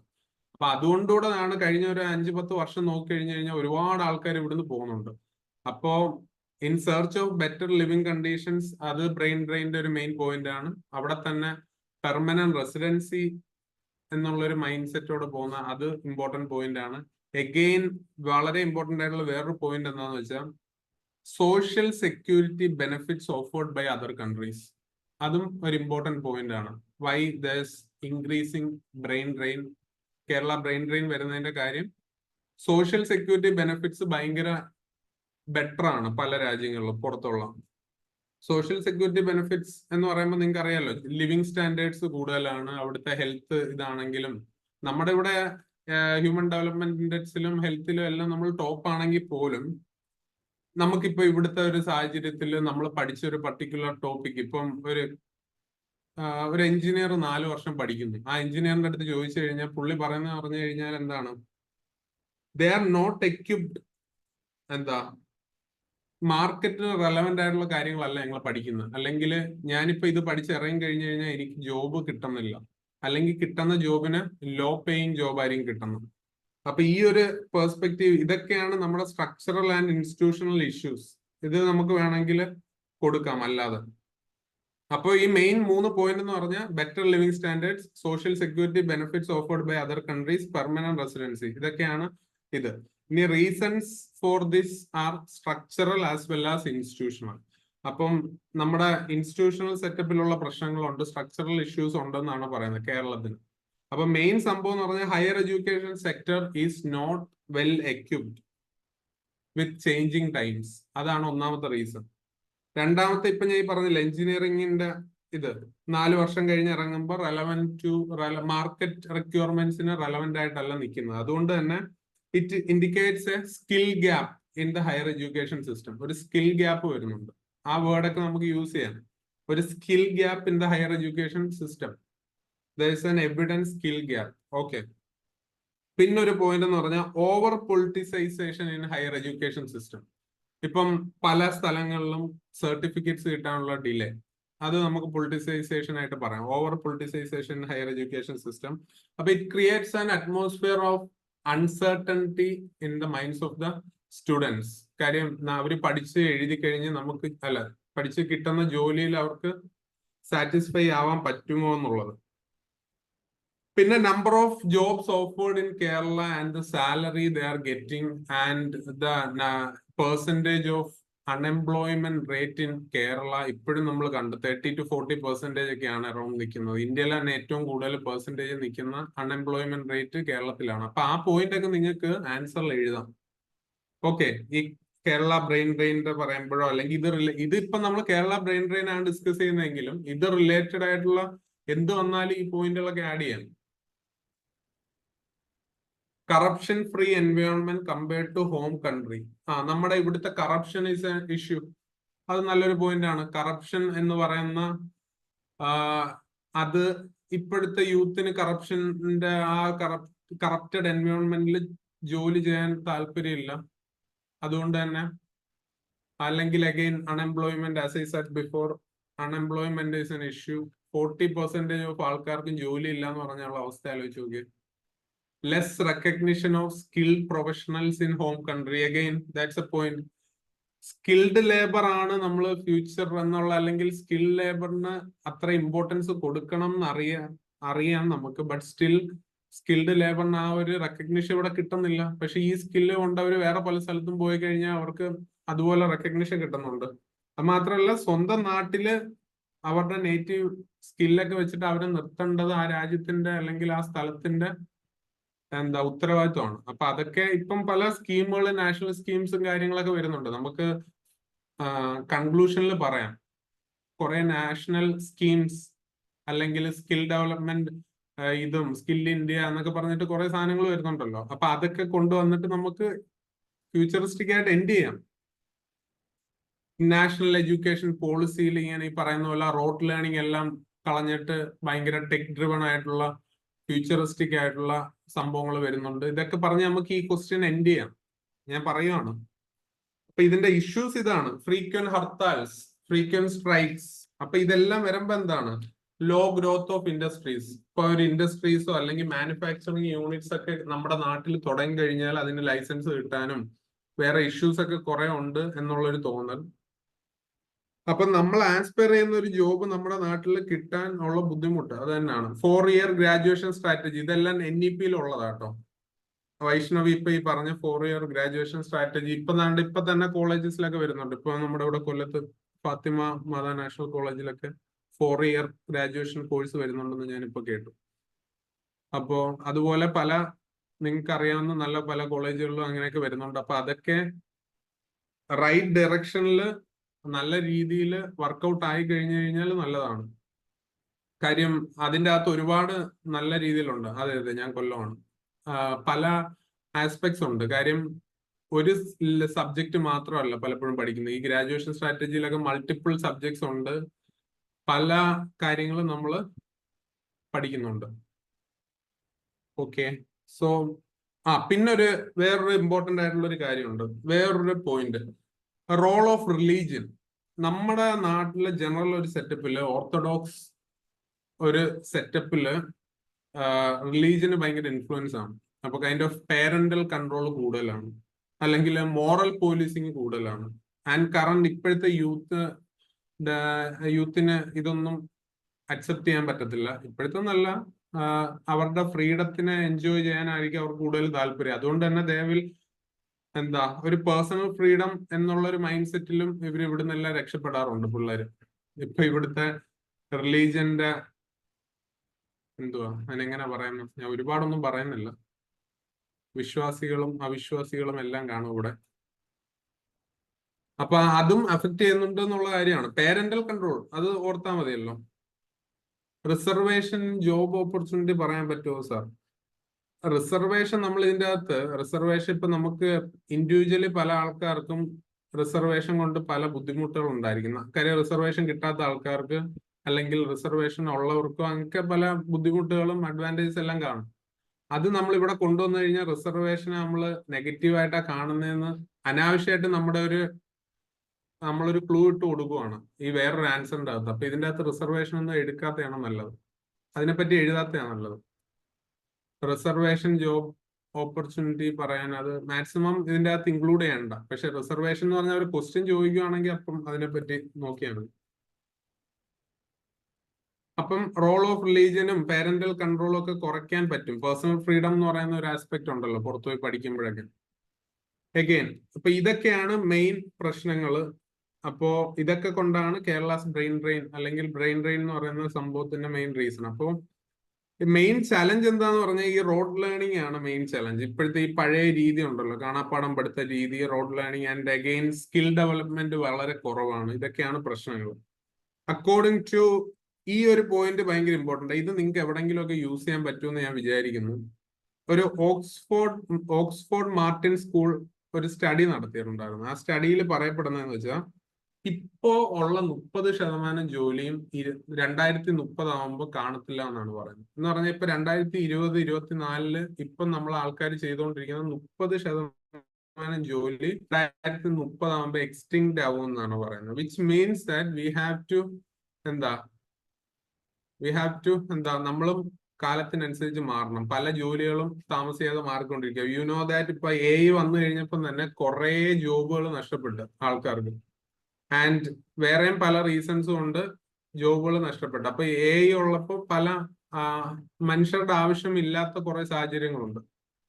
അപ്പോ സ്കില്ല് പഠിച്ചിട്ടേ കാര്യമുള്ളൂ ഇനിയുള്ള കാലത്ത്. അപ്പം എന്തെങ്കിലുമൊക്കെ സ്കില്ലോ അല്ലെങ്കിൽ ഈ പറയുന്ന പോലെ കുറെ കാര്യങ്ങളുണ്ടല്ലോ. അപ്പൊ ഈ ഒരു പോയിന്റ് നിങ്ങൾ ഓർത്തിരിക്കുക. 30% of the jobs available now won't be there in 2030 എന്നുള്ള സംഭവം. അത് ഒരു ഓക്സ്ഫോർഡ് മാർട്ടിൻ സ്കൂൾ എന്ന് പറയുന്ന ഒരു സംഭവമാണ്. അവർ അടിച്ചു നോക്കിയിട്ട് ഈ സംഭവം സെർച്ച് ചെയ്താൽ മതി കേട്ടോ. അപ്പൊ നിങ്ങൾക്ക് കിട്ടും. ആ ഒരു സംഭവം നിങ്ങൾക്ക് എവിടെയെങ്കിലും ഒക്കെ ആഡ് ചെയ്യാൻ പറ്റിക്കഴിഞ്ഞാൽ നമ്മുടെ ഭയങ്കര വിഷണറി തോട്ടാന്നൊക്കെ വിചാരിക്കും. അപ്പൊ നമുക്ക് ഇതൊക്കെ അറിയാം എന്നുള്ളത്. അപ്പൊ ഇതിലൊരു വേ ഫോർവേഡ് അല്ലെങ്കിൽ ഒരു ഫ്യൂച്ചറിസ്റ്റിക് എൻഡിങ് ആയിട്ട് നമുക്ക് കൊടുക്കാൻ പറ്റിയ സംഭവം എന്താ? ഈ ക്വസ്റ്റ്യന് ഇപ്പൊ നാഷണൽ സ്കീംസ് അല്ലെങ്കിൽ സ്കിൽ ഡെവലപ്മെന്റ് സംഭവങ്ങള് അല്ലെങ്കിൽ national educational policy are the steps of the government in the right direction. ഇതൊക്കെ റൈറ്റ് ഡയറക്ഷനിലുള്ള ഒരു സ്റ്റെപ്പുകളാണ്. The government has to deeply contemplate on the educational system. അതിനെപ്പറ്റി നന്നായിട്ട് ആലോചിക്കുക. Contemplate on the educational system and the job sector education സെക്ടറും job സെക്ടറും government അതിനെപ്പറ്റി നന്നായിട്ട് കണ്ടംപ്ലേറ്റ് ചെയ്തിട്ട് keeping in mind the needs of the future. അപ്പൊ ആ ഒരു രീതിയിൽ ഒരു കൺക്ലൂഷൻ നമുക്ക് കൊടുക്കാം. അസാപ്പ് ഒക്കെ പറഞ്ഞൂടെ sir as A government initiative? Yes, government initiative ആയിട്ട് നമുക്ക് പറയാവുന്നതാണ്. NGOസിന്റെ നല്ല പോപ്പുലർ NGOs ഒക്കെ ആയിട്ടുള്ള ഇതൊക്കെ ഉണ്ടെങ്കിൽ പറയാം നമുക്ക്. അസർ എന്ന് പറയുന്ന ഒരു ടീമുണ്ട്, അങ്ങനെ അസാപ്പ് ഉണ്ട്. അതെല്ലാം നിങ്ങൾക്ക് കൊണ്ടുവരാവുന്ന സംഭവമാണ്. അപ്പോ ഈ ഒരു രീതിയിൽ അപ്രോച്ച് ചെയ്യാൻ പറ്റും. അപ്പൊ ഞാൻ ഇത് കുറച്ച് ഡീറ്റെയിൽ ആയിട്ട് ഡിസ്കസ് ചെയ്തതാണ്. You can write in whatever way you. Sir, നേരത്തെ പറഞ്ഞ പോലെ ഇൻട്രൊഡക്ഷൻ കൺക്ലൂഷനിൽ ഇടയിൽ ബുള്ളറ്റ് പോയിന്റ്സ് ഇട്ടാൽ പാരഗ്രാഫ് വൈസ് എഴുതുമ്പോൾ കിട്ടുന്ന മാർക്ക് തന്നെ കിട്ടും. എക്സാക്ട് ആയിട്ട് അത് പറയാൻ നമുക്ക് പറ്റത്തില്ല. ബട്ട് സ്റ്റിൽ അത് ജനറലി ആൾക്കാർ എഴുതുന്നതാണ്. ബുള്ളറ്റ് വൈസ് ആൾക്കാർ എഴുതാറുണ്ട്, എസ്എ രീതിയിലും എഴുതാറുണ്ട്. എസ്എ വേർഡ് കൗണ്ട് കുറയില്ല. അത് കൺവെൻഷണൽ എസ്എ മെത്തേഡും അല്ലല്ലോ. കൺവെൻഷണൽ എസ്എ മെത്തേഡ് അല്ല. വേർഡ് കൗണ്ട് കുറയാതെ നോക്കേണ്ടത് നമ്മുടെ ഉത്തരവാദിത്തം. അതുകൊണ്ടാണ് ഞാൻ പറഞ്ഞ അത്രയും പോയിന്റ് ഉണ്ടെങ്കിലേ ചെയ്യാവൂ. ഇപ്പൊ എനിക്ക് എൻ്റെ ഒരു 10 പോയിന്റ് ഉണ്ട്. 10 പോയിന്റ് ഞാൻ ഇങ്ങനെ ഒരു 2 സെന്റൻസ് വഴി ഇങ്ങനെ പോയിന്റ് ഇട്ട് എഴുതി കഴിഞ്ഞു കഴിഞ്ഞാൽ മാർക്ക് തരാതിരിക്കാനുള്ള ഇതൊന്നുമില്ല. Okay, but still as a conventional രീതി മറ്റേതായതുകൊണ്ട് തന്നെ you try to write in that way. നിങ്ങൾക്ക് അങ്ങനെ ഒരു ടെൻഷൻ ഉള്ള ആൾക്കാരാണെങ്കിൽ നിങ്ങൾ അങ്ങനെ തന്നെ എഴുതിക്കോ. പക്ഷെ ഞാൻ അങ്ങനെ അത്ര ഒരുപാട് എന്താ ഒരു കുറച്ചുകൂടെ ഈസി ഗോയിങ് ആണ്. അതുകൊണ്ട് എനിക്ക് കൈൻഡ് ഓഫ് അങ്ങനെ എഴുതിയിട്ട് ഇതുവരെ ഒരു മാർക്ക് കുറഞ്ഞ പോലെ ഒന്നും തോന്നിയിട്ടില്ല. കാര്യം ഇത് നമ്മൾ കാണുന്നില്ലല്ലോ കറക്റ്റ് മാർക്ക് ഇടുന്നതും കുറയുന്നതെന്നും. അപ്പൊ ഇത് പൊതുവെ അക്സെപ്റ്റബിൾ ആണ്. ബട്ട് സ്റ്റിൽ നിങ്ങൾക്ക് അത്ര ഒരു കുറച്ച് സ്കെപ്റ്റിക്കൽ ആണ് നിങ്ങളെങ്കിൽ you can write the conventional essay method. ഞാൻ പറഞ്ഞെന്ന് പറഞ്ഞാൽ ഞാൻ ഇങ്ങനത്തെ ഒരു മെത്തേഡ് ചൂസ് ചെയ്യാറുണ്ട്. അപ്പൊ അത് ജസ്റ്റ് നിങ്ങളുടെ അടുത്ത് പറഞ്ഞു എന്നേ ഉള്ളൂ. ഓക്കെ, അപ്പോ എസ് എ വേർഡ് കൗണ്ട് എന്തായാലും കുറയില്ല. ഞാനിപ്പോ നമ്മൾ അങ്ങനെ എഴുതിയാലും വേർഡ് കൗണ്ട് കുറയത്തില്ല. കാര്യം ഒന്നാമത് 150 വേർഡ്സ് എന്ന് പറയുന്നത് വളരെ ഒരുപാടൊന്നും ഇല്ല. അത് പെട്ടെന്ന് 150 വേർഡ്സ് ആവും.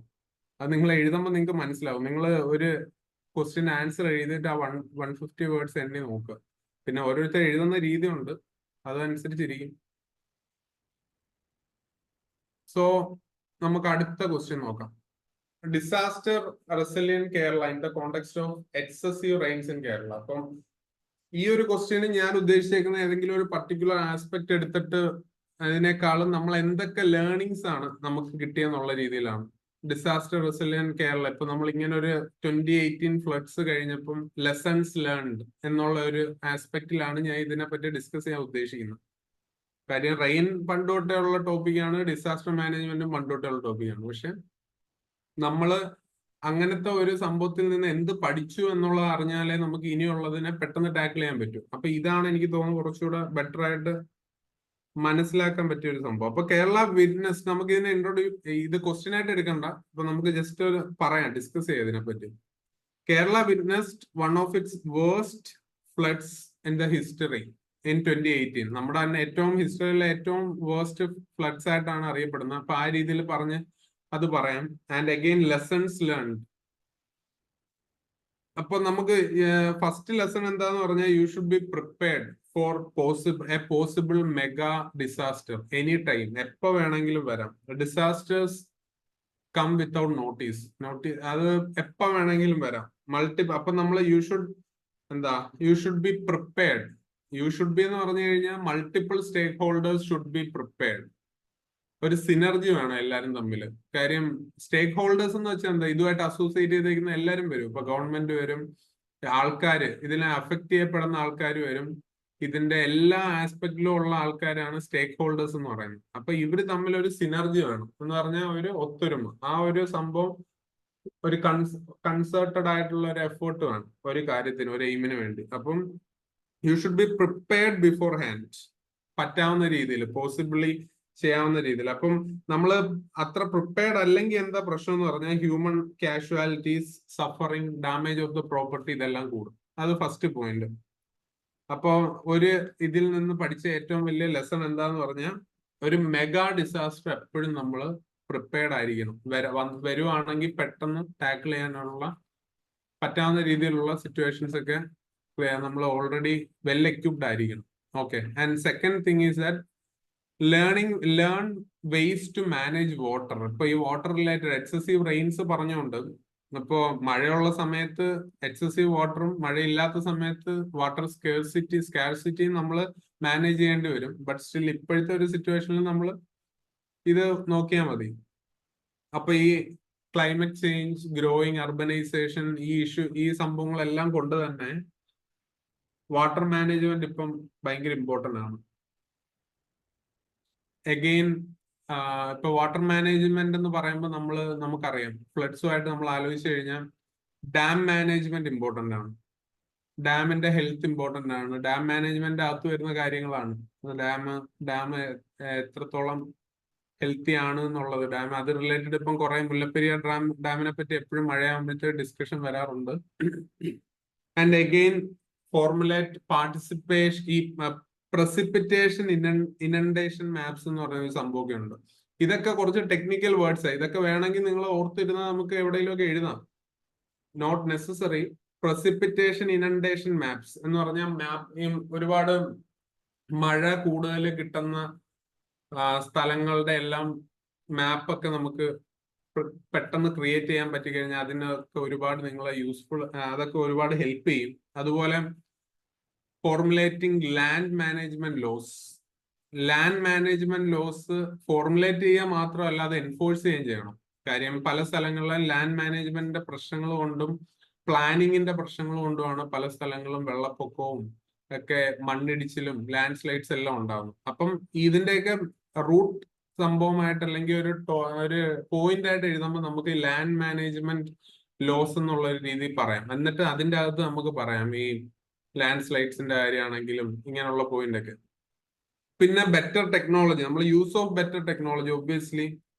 പിന്നെ ensuring political will at different levels. Political will, കാര്യം പൊളിറ്റിക്കൽ വിൽ ഉണ്ടെങ്കിൽ നമുക്കിപ്പോ ഒരു കാര്യം നടക്കത്തുള്ളൂ. അവര് റെസ്പോണ്ട് ചെയ്യണം. അപ്പൊ അവര് റെസ്പോണ്ട് ചെയ്യാൻ നമുക്ക് ഏതൊക്കെ രീതിയിൽ നമുക്ക് അവരെ കൊണ്ട് റെസ്പോണ്ട് ചെയ്യുക. ഇപ്പൊ നമുക്ക് മീഡിയ, നമ്മൾ നേരത്തെ അതിനെ വിമർശിച്ചു, പക്ഷെ media can be a tool. മീഡിയക്ക് പ്രഷർ ചെയ്യാൻ പറ്റുമല്ലോ. അപ്പോ ബില്ല് അത് എൻഷുർ ചെയ്യാൻ പറ്റും. പിന്നെ enforcing rules and regulations as per the need of the hour. ഇപ്പൊ പെട്ടെന്ന് നമുക്ക് ലോസിൽ ചേഞ്ചസ് വരുത്തണം, സിറ്റുവേഷൻസ് അനുസരിച്ച് വരുത്തണമെങ്കിൽ ഇറ്റ് ഷുഡ് നോട്ട് ബി അത് കുറെ നാളെടുത്ത് ചെയ്യുന്ന ഒരു രീതിയിലാവരുത്. പെട്ടെന്ന് തന്നെ നമുക്ക് ചെയ്യാൻ പറ്റുന്ന രീതിയിലുള്ള മെക്കാനിസംസ് വരണം. അപ്പൊ ഇതൊക്കെയാണ് ഈ രീതിയിലൊക്കെ നമുക്ക് ചെയ്യാം. പിന്നുള്ള കാര്യം എന്ന് വെച്ചാൽ ഡിസാസ്റ്റർ മാനേജ്മെന്റ് ഇൻസ്ട്രുമെന്റ്സ് എന്ന് നമുക്ക് പറയാം. കുറച്ച് കാര്യങ്ങളുണ്ട് എന്ന് പറഞ്ഞാൽ സ്റ്റേറ്റ് ഗവൺമെന്റിന്റെ പ്ലാനുകളുണ്ട്, പിന്നെ ചില ആക്ടുകളുണ്ട്. ഡിസാസ്റ്റർ മാനേജ്മെന്റ് ഇൻസ്ട്രുമെന്റ്സ് എന്ന് നമുക്കൊരു ഹെഡിങ്ങിൽ വേണമെങ്കിൽ പറയാം. ആക്ടുകൾ 2005 ഡിസാസ്റ്റർ മാനേജ്മെന്റ് ആക്ട് ഭയങ്കര ഇമ്പോർട്ടന്റ്. അപ്പൊ ഇതൊന്നും നമ്മൾ ഇതിനെപ്പറ്റി ഡീറ്റെയിൽ ആയിട്ട് എഴുതിയില്ലെങ്കിലും ഈ പർട്ടിക്കുലർ വേർഡിങ്സ് അല്ലെങ്കിൽ ഈ പർട്ടിക്കുലർ സംഭവങ്ങൾ നമ്മൾ ആൻസറിൽ കൊണ്ടുവന്നു കഴിഞ്ഞാൽ ഹെൽപ്ഫുൾ ആയിരിക്കും. ഡിസാസ്റ്റർ മാനേജ്മെന്റ് ആക്ട് ഓഫ് 2005 അല്ലെങ്കിൽ 2016 national disaster management plan. 2016 national disaster management plan ഉണ്ട്. ഇതുപോലെ other various guidelines by the state and central government. അപ്പം there should be concerted effort to put these guidelines and plans into action. അപ്പൊ ഇത് ഒരുമിച്ച് ഇത് ആക്ഷനിൽ കൊണ്ടുവരാനായിട്ടുള്ള effort വേണം എന്ന് പറയുന്നത്. ഇത് ഒരു പോയിന്റ്. ഡിസാസ്റ്റർ മാനേജ്മെന്റ് ഇൻസ്ട്രുമെന്റ്സ് എന്ന് പറഞ്ഞ് നമുക്ക് പറയാവുന്നതാണ് ഈ ഡിസാസ്റ്റർ മാനേജ്മെന്റ് ആക്ടും നാഷണൽ ഡിസാസ്റ്റർ മാനേജ്മെന്റ് പ്ലാനും അതർ ഗൈഡ് ലൈൻസ് ഒക്കെ. Other timely guidelines central government state government എല്ലാം സമയോചിതമായിട്ട് നമുക്ക് ഓരോ ഗൈഡ് ലൈൻസ് തരത്തില്ല. ഇപ്പൊ ഈ ഇടയ്ക്ക് തന്നെ മഴ ഭയങ്കരമായിട്ട് 1-2 ഡിസ്ട്രിക്റ്റിൽ പെയ്തപ്പോൾ നമുക്ക് അപ്പോഴേ മെസ്സേജ് വന്നു, ഇവിടെ റെഡ് അലേർട്ട്, ഓറഞ്ച് അലേർട്ട് എന്നൊക്കെ പറഞ്ഞിട്ട് വരുമല്ലോ. അങ്ങനെ പിന്നെന്ന് പറഞ്ഞാൽ ബെറ്റർ വെതർ ഫോർകാസ്റ്റിംഗ് ഇമ്പോർട്ടന്റ് ആണ്. അപ്പൊ ഇപ്പൊ ഒരുപാട് ഇഷ്യൂസ് ഒക്കെ നടക്കുന്ന ഒഡീഷ പോലുള്ള സ്റ്റേറ്റിലൊക്കെ സ്ഥിരമായിട്ട് ഈ ടൊർണാഡോസ് അല്ലെ ഇതൊക്കെ വരുന്നത് കാരണം അവിടെ കുറെ വെതർ ഫോർകാസ്റ്റിംഗ് മെക്കാനിസംസ് ഒക്കെ പുതിയത് കൊണ്ടുവരുന്നുണ്ട്. അതുപോലെ തന്നെ നമ്മുടെ നാട്ടിലാണെങ്കിലും പിന്നെ there should B effective synergy. ഞാൻ നേരത്തെ പറഞ്ഞില്ല, ഈ സിനർജി എന്ന് പറയുന്ന വേർഡ് ക്യാൻ ബി യൂസ്. കാര്യം മൾട്ടിപ്പിൾ സ്റ്റേക്ക് ഹോൾഡേഴ്സ് തമ്മിൽ കൺസേർട്ടഡ് ആയിട്ട് എഫക്റ്റീവ്സ് ഒരുമിച്ച് വർക്ക് ചെയ്യാനായിട്ട് ഉള്ള ഒരു മെക്കാനിസം ആണ്. അപ്പൊ നമുക്ക് അങ്ങനെ ഉപയോഗിക്കാം. Effective awareness among people. Yes, ആൾക്കാരെ എന്താ ഓൾറെഡി നമ്മൾ അവയർനെസ് ഒരുപാട് കൊടുക്കാം. അതെപ്പോഴും നമുക്ക് ഏത് ക്വസ്റ്റ്യനിലുണ്ടെങ്കിലും നമുക്ക് പറയാവുന്ന ഒരു കാര്യമാണ് ബോധവൽക്കരണം, അല്ലെ അവയർനെസ്. It's very important. നമ്മൾ തമാശയായിട്ട് പറയുന്ന സാധനമല്ല, അത് ബോധവൽക്കരണം കൊടുക്കണം. കാര്യം ഇങ്ങനെ പെട്ടെന്ന് ഒരു നാച്ചുറൽ ഡിസാസ്റ്റർ ഒക്കെ ഉണ്ടായി കഴിയുമ്പോൾ അതിനെ ടാക്കിൾ ചെയ്യാൻ ആൾക്കാർക്ക് അറിയണം, കുറച്ച് ധാരണ വേണം. ഇപ്പോ ഇങ്ങനെയുള്ള സാഹചര്യങ്ങളിൽ ഷിപ്പിംഗ്, ഇപ്പൊ മീൻ പിടിക്കാനൊക്കെ പോരുതെന്ന് പറയുമ്പോഴും ആൾക്കാർ പോകുന്നതൊക്കെ ഒരുപാട് ആൾക്കാരൊക്കെ അങ്ങനെ മരിക്കുന്നുണ്ട്. അപ്പൊ അങ്ങനത്തെ ഇഷ്യൂസ് ഉണ്ട്. പിന്നെ എക്സ്കവേഷൻ, പെട്ടെന്ന് ആൾക്കാരെ മാറ്റണം. അങ്ങനെയുള്ള കുറെ കാര്യങ്ങളിൽ ഇവർക്ക് ഓൾറെഡി ഒരു അണ്ടർസ്റ്റാൻഡിങ് വേണം.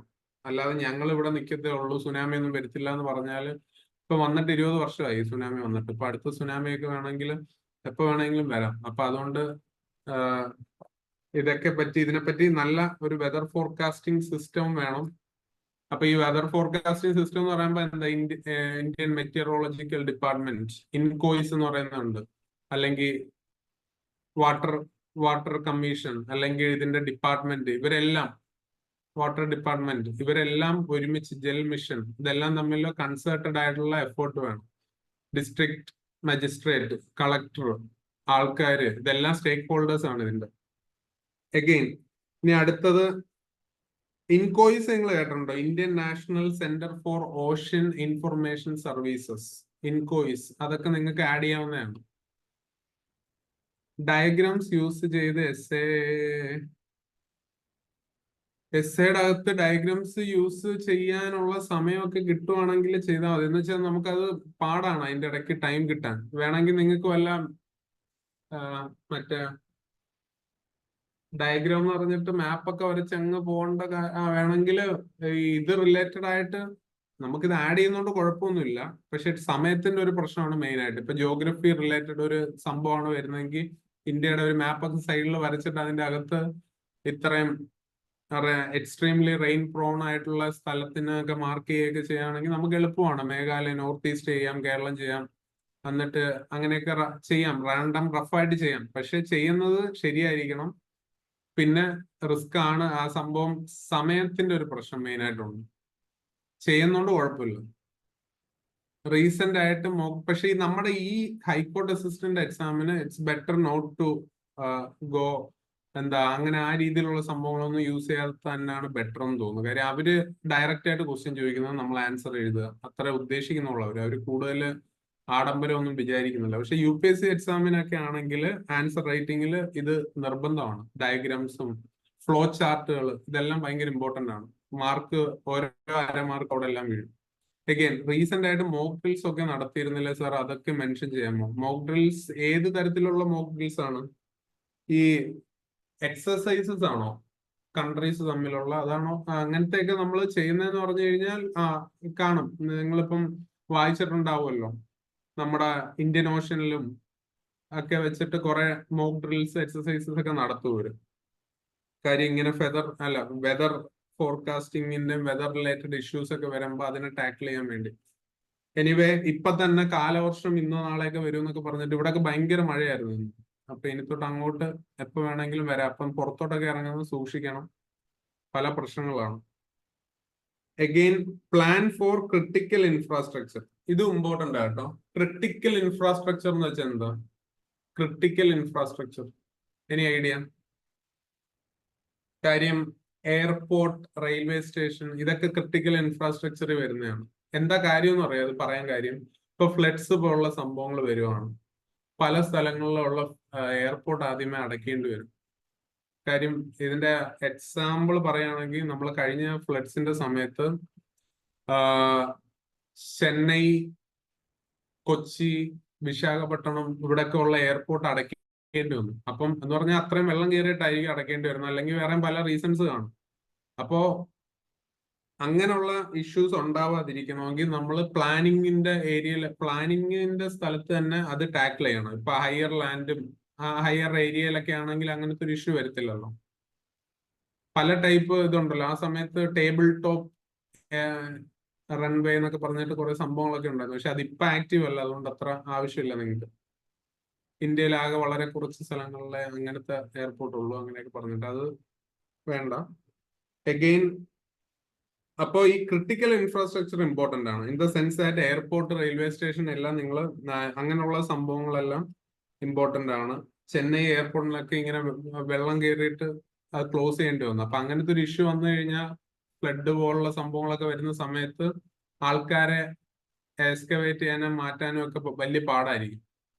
അപ്പോഴാണ് പിന്നെ അത് മാത്രമല്ല, ചില സ്ഥലങ്ങളിലോട്ട് എയർപ്ലെയിൻ ഒന്നും പോത്തില്ലല്ലോ, പിന്നെ ഹെലികോപ്റ്റർ പോലുള്ള സംഭവങ്ങളൊക്കെ യൂസ് ചെയ്യേണ്ടി വരും. അങ്ങനെ പിന്നുള്ള സംഭവം എന്ന് പറഞ്ഞാൽ എൻഷുർ ബെറ്റർ കോർഡിനേഷൻ. ഞാൻ മുന്നേ പറഞ്ഞ പോലെ മൾട്ടിപ്പിൾ സ്റ്റേക്ക് ഹോൾഡേഴ്സ് കാണും. There should be better coordination between the stakeholders. ഈ സ്റ്റേക്ക് ഹോൾഡേഴ്സ് എന്ന് പറയുന്ന വാക്ക് യൂസ് ചെയ്യുന്ന നല്ല വേർഡാണ്. പിന്നെ ഇറ്റ്സ് ബെറ്റർ ദാറ്റ് NGOസിന് ഹെൽപ്പ് ചെയ്യുന്നത് നല്ലതാണ്, സപ്പോർട്ട് കൊടുക്കുന്നത് നല്ലതാണ്. കാര്യം NGOs ആർ ബൗണ്ട്, അവർക്ക് ഈ പെട്ടെന്ന് മൂവ് ചെയ്യാനും ഈ ഫങ്ഷൻ ചെയ്യാനും നോർമലി സിസ്റ്റത്തെക്കാളും കുറച്ചുകൂടെ പെട്ടെന്ന് പറ്റും. അല്ലെങ്കിൽ നമ്മളെ നാഷണൽ ഏജൻസീസ് ഉണ്ടല്ലോ, നാഷണൽ ഏജൻസീസിന്റെ ആയിട്ടൊക്കെ അവരുമായിട്ട് സപ്പോർട്ട് ചെയ്ത് നിന്ന് വർക്ക് ചെയ്യാൻ പറ്റിയ ആൾക്കാരാണ് ഈ നാഷണൽ റെസ്ക്യൂ ഏജൻസീസ് ഉണ്ടല്ലോ. അത് ഞാൻ പറഞ്ഞത്, അവരും ഇപ്പൊ NGOസിനൊക്കെ സപ്പോർട്ട് കൊടുക്കാൻ നോക്കുക. അവർക്ക് സപ്പോർട്ടിന്റെ കുറവായിരിക്കും മെയിനായിട്ട്. ഇപ്പം മോണിറ്ററി ആണെങ്കിലും അല്ലാത്ത രീതിയിലാണെങ്കിലും ഇൻസ്റ്റിറ്റ്യൂഷണലായുള്ള സപ്പോർട്ടും കൊടുത്തു കഴിഞ്ഞാൽ യൂസ്ഫുൾ ആയിരിക്കും. അതുപോലെ strengthening local capacities, again another point. അതെന്താ ലോക്കൽ കപ്പാസിറ്റീസ് കൊണ്ട് ഉദ്ദേശിക്കുന്നത്? ഇപ്പൊ നിങ്ങൾ ഫ്ലഡ്സ് എടുത്തു കഴിഞ്ഞാൽ you know that the fishing community in Kerala moved quickly and effectively, participated in rescue operations with national rescue agencies. അവരുടെ ഷോൾഡർ ടു ഷോൾഡർ നിന്ന് തന്നെ അവർ വർക്ക് ചെയ്തു. അപ്പം ലോക്കൽ കപ്പാസിറ്റീസിനെ നമ്മൾ സ്ട്രെങ്തൻ ചെയ്യുക. സ്ട്രെങ്തനിങ് ലോക്കൽ കപ്പാസിറ്റീസ് എന്ന് പറഞ്ഞാൽ ഇതാണ്, not just the fishing community, other communities like ഇപ്പൊ NGO വരാം, എന്ത് വരാം. ഓക്കെ, അപ്പൊ ഈ കാര്യങ്ങളൊക്കെ ഇമ്പ്രൂവ് ചെയ്യാൻ നോക്കുക. പിന്നെന്ന് പറഞ്ഞാൽ അപ്പോ ഈ ബോധവൽക്കരണവും ഇതെല്ലാം കൊണ്ടുവരുമ്പോഴത്തേക്ക് ഇത് ഇവർക്ക് കൂടുതൽ അണ്ടർസ്റ്റാൻഡിങ് വരും. കാര്യം അവർക്ക് റിയൽ എന്ന് വെച്ചാ ഗ്രൗണ്ട് ലെവൽ എക്സ്പീരിയൻസ് ഉള്ളത് ഇവർക്കാണ്, നമ്മുടെ ലോക്കൽസിനാണ് ground level, grass root level experience ഉള്ളത്. അപ്പൊ അവരുടെ നോളജും നാഷണൽ ഏജൻസീസിന്റെയും അതർ സപ്പോർട്ട് ഏജൻസീസിന്റെ ഒക്കെ കപ്പാസിറ്റീസ് എല്ലാം കൂടെ വരുമ്പോഴത്തേക്ക് കൺസേർട്ടഡ് എഫേർട്ട് കൊണ്ട് നമുക്ക് ഇതൊക്കെ പെട്ടെന്ന് ടാക്കിൾ ചെയ്യാൻ പറ്റും. അപ്പൊ ഇതൊക്കെയാണ് നമ്മുടെ ലേണിങ്സ്. ഞാൻ ലേണിങ്സ് ആണ് മെയിൻലി പറഞ്ഞത്. അതുപോലെ തന്നെ ഫണ്ട് റൈസിങ് ഒരു ഇമ്പോർട്ടന്റ് ആയിട്ടുള്ള ഒരു ഘടകമാണ്. അപ്പോൾ ഈ ഫണ്ട് റൈസിങ്ങിനായിട്ട് PM relief fund, CM relief fund എല്ലാം വന്നിട്ടുണ്ട്. അപ്പൊ നമുക്ക് ഈ ലാർജ് കമ്പനീസ്, എന്നിട്ട് മീഡിയ ഹൗസസ്, ഇവരെല്ലാം ഇതൊക്കെ ഹെൽപ്പ് ചെയ്യാറുണ്ട്. അപ്പൊ അതിന് നമ്മൾ കൃത്യമായിട്ട്, എന്നിട്ട് പിന്നെ ഈ ഫേക്ക് ന്യൂസ് പരിപാടികൾ, അതും ഭയങ്കര ഇമ്പോർട്ടന്റ് ആയിട്ടുള്ള ഒരു പോയിന്റ് ആണ്. എനിക്കിപ്പോ പെട്ടെന്ന് ഓർമ്മ വന്നതാണ്. ഫേക്ക് ന്യൂസ് പരത്താതിരിക്കുക. അതുകൊണ്ട് ഫോളോ ഗവൺമെന്റൽ ഹാൻഡിൽസ് ആൻഡ് അതൊക്കെ ഷെയർ ചെയ്യുക, എന്നിട്ട് കറക്റ്റ് ആയിട്ടുള്ള ഇൻഫർമേഷൻ കൊടുക്കുക. ഇങ്ങനെയൊക്കെയുള്ള കാര്യങ്ങൾ ചെയ്യുക. അപ്പൊ നമുക്ക് ഇങ്ങനത്തെ കുറെ ഒരു അണ്ടർസ്റ്റാൻഡിങ് കിട്ടിയ സ്ഥിതിക്ക് ഈ രീതിയിലുള്ള ക്വസ്റ്റ്യൻ ടാക്കിൾ ചെയ്യാൻ പറ്റും. ഓക്കെ, വേറെ എന്തെങ്കിലും ഡൗട്ട് ഉണ്ടോ? അപ്പൊ ഇതൊക്കെയാണ് മെയിൻ ആയിട്ട് പറയാനുള്ളത് ഈ ഒരു മേഖലയിൽ.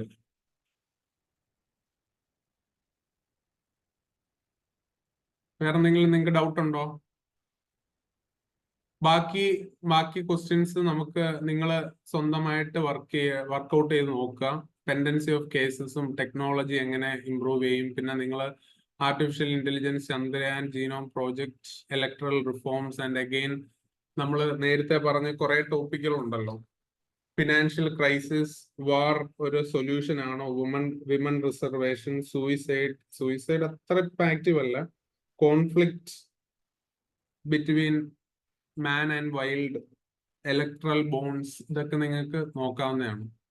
ഞാൻ എക്സാം എഴുതുന്നുണ്ടോ? ഇല്ല, ഞാൻ എക്സാം എഴുതുന്നില്ല. സർ, ഡിസ്ക്രിപ്റ്റീവ് ഒരു മോക്ക് ടെസ്റ്റ് നടത്താമോ? It will be useful. ഇത് നിങ്ങൾ അവിടെ ഇൻസ്റ്റിറ്റ്യൂട്ടിൽ ചോദിച്ചാൽ മതി, അപ്പം അവര് പ്രൊവൈഡ് ചെയ്യും. ഓക്കെ, നമുക്ക് മോക്ക് ടെസ്റ്റ് വേണമെങ്കിൽ നടത്താം, കുഴപ്പമൊന്നുമില്ല. അല്ലെങ്കിൽ നിങ്ങൾക്ക് ഈ പറയുന്ന പോലെ ആൻസേഴ്സ് എഴുതി ഏതെങ്കിലും ടോപ്പിക്കിന്റെ ആൻസേഴ്സ് എഴുതുന്ന വല്ല ഇതോ എന്തെങ്കിലും വേണമെങ്കിൽ നിങ്ങൾ ചോദിച്ചാൽ മതി. റെക്കോർഡഡ് ക്ലാസ്സസ് എല്ലാം കിട്ടും. ഇതിപ്പോ നമ്മളെ ലാസ്റ്റ് ക്ലാസ് ആണ്. നമ്മൾ ഈ 4 ക്ലാസ് ആണ് നമ്മൾ ആദ്യമേ ഫിക്സ് ചെയ്തിരുന്ന, അതിന്റെ ലാസ്റ്റ് ക്ലാസ് ആണ്. അപ്പൊ ഈ ക്ലാസ്സസ് എല്ലാം നിങ്ങൾക്ക് അവൈലബിൾ ആക്കി തരും. കറക്റ്റ് എപ്പോ അവൈലബിൾ ആക്കുമെന്ന് എനിക്ക് അറിയത്തില്ല, അത് നിങ്ങൾ ചോദിക്കാം. പക്ഷെ ഇതെല്ലാം അവൈലബിൾ ആയിരിക്കും.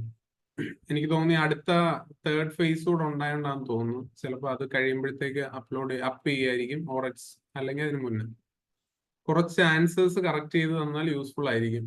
നമുക്ക് ആലോചിക്കാവുന്ന കാര്യമാണ്.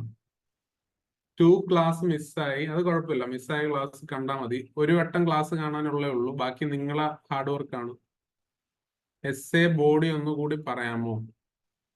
എസ് എ ബോഡിയിൽ ഇപ്പം നിങ്ങൾ പോയിന്റ്സ് എഴുതുക എന്നുള്ളതാണ് മെയിൻലി ഉള്ളത്. ഇപ്പൊ നമ്മളിപ്പോ എന്തിനെങ്കിലും പറ്റി ചോദിച്ചു കഴിഞ്ഞാൽ, ഇപ്പൊ നമ്മൾ നേരത്തെ പറഞ്ഞില്ലേ എസ് എ ബോഡി, ഇപ്പം ഹൈബ്രിഡ് ലേണിങ്ങിനെ പറ്റി ചോദിക്കുമ്പോൾ നമുക്ക് ഏത് രീതി വേണേലും എഴുതാം. ഒന്നുകിൽ നമുക്ക് അതിന്റെ ബോഡി രണ്ടായിട്ട് നമ്മൾ ആദ്യമേ പ്ലാൻ ചെയ്യുക, പോസിറ്റീവ്സും നെഗറ്റീവ്സും.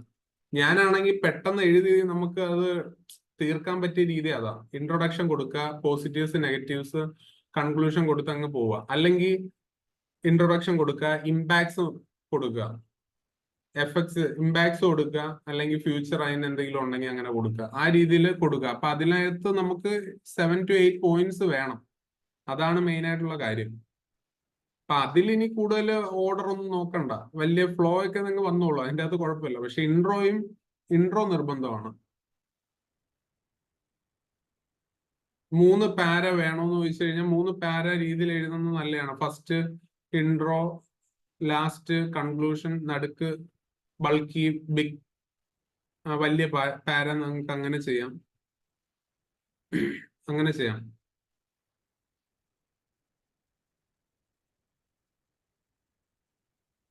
ഡിസ്ക്രിപ്റ്റീവ് നമ്മുടെ ലാംഗ്വേജ് പ്രൊഫഷൻസി ടെസ്റ്റ് ചെയ്യാനാണോ ഒരു സബ്ജക്ട് നോളജ് നോക്കാനാണോ? ഡിസ്ക്രിപ്റ്റീവ് നിങ്ങൾ ഒരു കാര്യം മനസ്സിലാക്കുക, ഈ ഹൈക്കോർട്ട് അസിസ്റ്റന്റ് ജോബ് നിങ്ങൾക്ക് കിട്ടിക്കഴിഞ്ഞാൽ തന്നെ എനിക്ക് ഫ്രണ്ട്സ് ഒക്കെ അവിടെ കുറെ വർക്ക് ചെയ്യുന്നുണ്ട്. അപ്പം എനിക്ക് തോന്നുന്നതെന്ന് പറഞ്ഞാൽ നിങ്ങൾക്ക് അത്യാവശ്യം ഇംഗ്ലീഷ് ലാംഗ്വേജിൽ ഒരു ധാരണ വേണം. അല്ലെങ്കിൽ നിങ്ങൾ പലതും എഴുതേണ്ട ആൾക്കാരാണ്, ഇത് ക്രിയേറ്റ് ചെയ്യണം, ഉണ്ടാക്കേണ്ട ആൾക്കാരാണ് ഈ പല റൈറ്റിങ്സും പരിപാടികളൊക്കെ. അപ്പൊ അതുകൊണ്ടാണ് ഇവർ ഇംഗ്ലീഷ് ഇത്രയും ഇമ്പോർട്ടൻസ് കൊടുത്തേക്കുന്നത്. പ്രിലിംസിനാണെങ്കിലും 50 മാർക്കിനും പിന്നെ ഡിസ്ക്രിപ്റ്റീവിനാണെങ്കിൽ 50 മാർക്ക് 60 മാർക്ക് കൊടുത്തേക്കുന്നത് അതുകൊണ്ടാണ്. അപ്പം നമ്മുടെ ലാംഗ്വേജും അവർ നോക്കുന്നുണ്ട്, അത് എഴുതുന്ന ഗ്രാമറും എല്ലാം അവർ ശ്രദ്ധിക്കും. മനസ്സിലായില്ല? നമ്മുടെ നോളേജ് എന്തായാലും ഇപ്പൊ ഡിസ്ക്രിപ്റ്റീവ് വരുമ്പോഴത്തേക്ക് നമ്മൾ നോളേജ് തന്നെയാണ് ഫസ്റ്റ് പ്രയോറിറ്റി കേട്ടോ.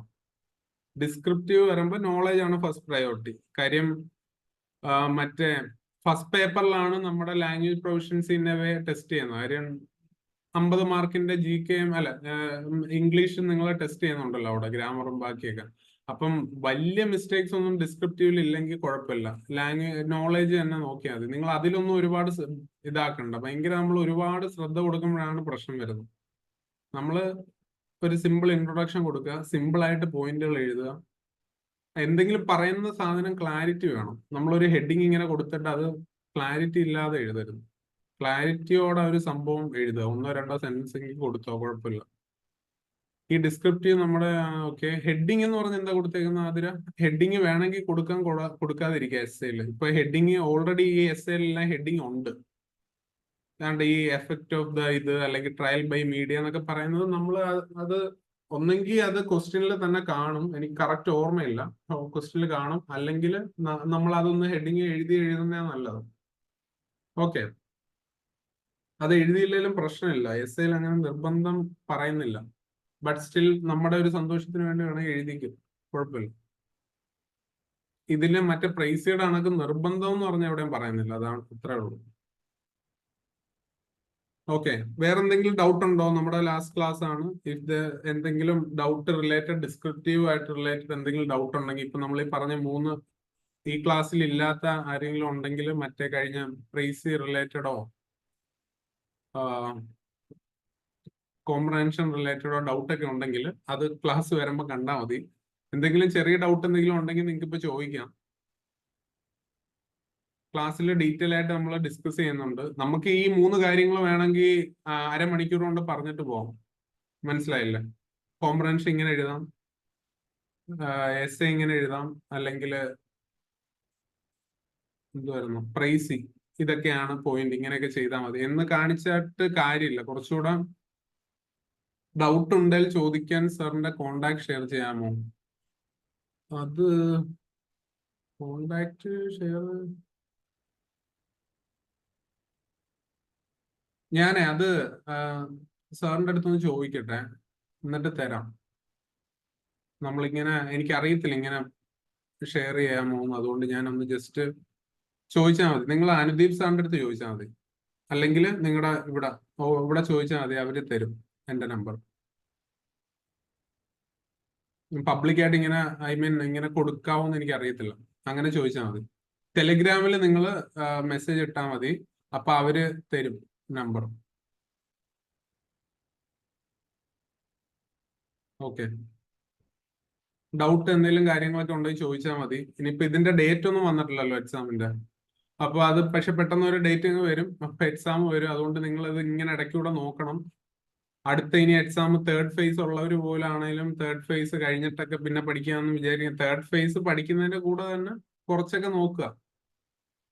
കാര്യം എപ്പം വരുമെന്ന് അറിയാൻ പറ്റില്ല, എനിക്ക് കറക്റ്റ് അറിയത്തില്ല. പക്ഷെ അടുത്ത് തന്നെ ആയിരിക്കും എക്സാം, ഒരുപാടൊന്നും ഡിലേ വരത്തില്ലായിരിക്കും അല്ലേ. അപ്പൊ നമ്മള് കോംപ്രഹെൻസീവ് ആയിട്ട് ഡിസ്ക്രിപ്റ്റീവ് പാർട്ട് നോക്കിയിട്ടുണ്ട്. അപ്പൊ ഇനി ഇൻട്രൊഡക്ഷൻ എത്ര വേർഡ്സ് വരെ ആവാം അങ്ങനൊന്നും ഇല്ല. ഇൻട്രൊഡക്ഷൻ ഒരു പർട്ടിക്കുലർ നമ്പർ ഓഫ് വേർഡ്സ് ഒന്നും ഇല്ല. ഇൻട്രൊഡക്ഷൻ അത്യാവശ്യം നല്ലൊരു ഇൻട്രൊഡക്ഷൻ കൊടുത്താൽ മതി. അത് ഇൻട്രൊഡക്ഷന്റെ വേർഡ്സ് നോക്കണ്ട, ഒറ്റ സെന്റൻസ് ആയാൽ മതി. 2 സെന്റൻസ് എഴുതിയാൽ കുഴപ്പമില്ല, പക്ഷെ അത് ഇൻട്രൊഡക്ഷൻ ഒറ്റ സെന്റൻസ് എഴുതുന്നതാണ് കുറച്ചുകൂടെ നല്ലത്. കാര്യം അല്ലെങ്കിൽ നമ്മൾ വീണ്ടും വീണ്ടും ഇൻട്രോ വലുതായി പോകും. ഒരു വലിയ ഇൻട്രോ കൊടുക്കുന്നതാണ് നല്ലത്. അപ്പൊ നമുക്ക് 2 സെന്റൻസ് എഴുതാനുള്ള സാധനം ഒന്നിന്റെ അകത്തും കൊടുക്കാമല്ലോ. അല്ലെങ്കിൽ ഇപ്പൊ ഈ പറഞ്ഞ പോലെ ഡേറ്റ ഇതൊക്കെ ആണെങ്കിൽ വേറെ ഒന്നുമില്ല. ഡേറ്റ ആരാണ് ഇറക്കുന്ന ഡേറ്റ, എന്താണ് ഡേറ്റ, അല്ല ചുമ്മാ അങ്ങ് വന്നിട്ട് നമ്മൾ ഫസ്റ്റ് സെന്റൻസിൽ പറയില്ല 40% ആൾക്കാർ ഇങ്ങനെ വന്നെന്നാണ് ഒരു റിപ്പോർട്ട് കണ്ടതെന്ന് പറയുന്നതിനേക്കാളും ആര് കൊടുത്ത റിപ്പോർട്ടാണെന്ന് പറയുന്നതാണ് കൂടുതലും നല്ലത്. ഓക്കെ, അങ്ങനെ ചെയ്യുമ്പോഴാണ് നമ്മൾ ചെയ്യുന്നതിന് കുറച്ചുകൂടെ ഒരു വിശ്വാസ്യത വരുന്നത്. ഇൻട്രോയിൽ കോഡ്സ് ഇൻക്ലൂഡ് ചെയ്യാമോ? ഇതുവരെ ക്ലാസ്സിൽ ഇരുന്നില്ലായിരുന്നോ? ഇൻട്രോയിൽ കോഡ്സ് നമുക്ക് ഇൻക്ലൂഡ് ചെയ്യാം. ഞാൻ ഏതോ 1-2 ക്വസ്റ്റ്യനിൽ ഇൻട്രോയിൽ ആഡ് ചെയ്യാവുന്ന കോഡ്സ് ഒക്കെ പറഞ്ഞായിരുന്നല്ലോ. മറ്റേ ഏതോ ഒരു ക്വസ്റ്റ്യനിൽ ഡിസ്കസ് ചെയ്തായിരുന്നല്ലോ. അപ്പൊ അത് ഫസ്റ്റ് ക്ലാസ് അതാ ഈ ക്ലാസ്സിലെ കാര്യം ഞാൻ പറഞ്ഞത്. ഈ ക്ലാസ്സിൽ ഓൾറെഡി നമ്മൾ ഡിസ്കസ് ചെയ്തായിരുന്നു ഇൻട്രോയില് കോട്ട് ആഡ് ചെയ്യുന്ന. ഹൈബ്രിഡ് ലേണിംഗിന്റെ പറഞ്ഞപ്പോൾ ഞാൻ പറഞ്ഞില്ലായിരുന്നു, വേണമെങ്കിൽ നമുക്ക് ഹൈബ്രിഡ് ലേണിംഗ് എക്സ്പ്ലെയിൻ ചെയ്ത് പറയാം. അല്ലെങ്കിൽ മറ്റേ illiterate of the 21st century will not be those who cannot read or write but those who cannot learn, unlearn and relearn എന്ന് പറഞ്ഞില്ല. അത് വേണമെങ്കിൽ നമുക്ക് ഇൻട്രോ കൊടുക്കാം. ഓക്കെ, അപ്പൊ അതുപോലെ നമുക്ക് എനിക്ക് തോന്നുന്നു ഈ കറക്റ്റ് ഡാറ്റ സാധനങ്ങളൊന്നും ഇല്ലെങ്കിൽ കോട്ട് വെച്ച് തുടങ്ങുന്നത് തന്നെ നല്ലത്.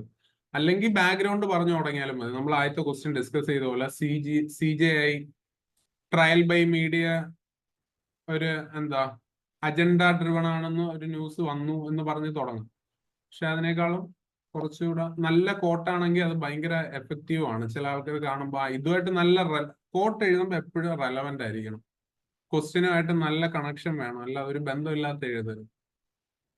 ഓക്കെ, സോ എനിവേ നിങ്ങൾക്ക് എന്തെങ്കിലും ഡൗട്ട് കാര്യങ്ങളെല്ലാം ഇത് റിലേറ്റഡ് എന്തെങ്കിലും ഉണ്ടെങ്കിൽ നിങ്ങൾ ടെലഗ്രാമിൽ മെസ്സേജ് അയച്ച് ചോദിച്ചാൽ മതി, അവരെന്റെ കോണ്ടാക്ട് തരും.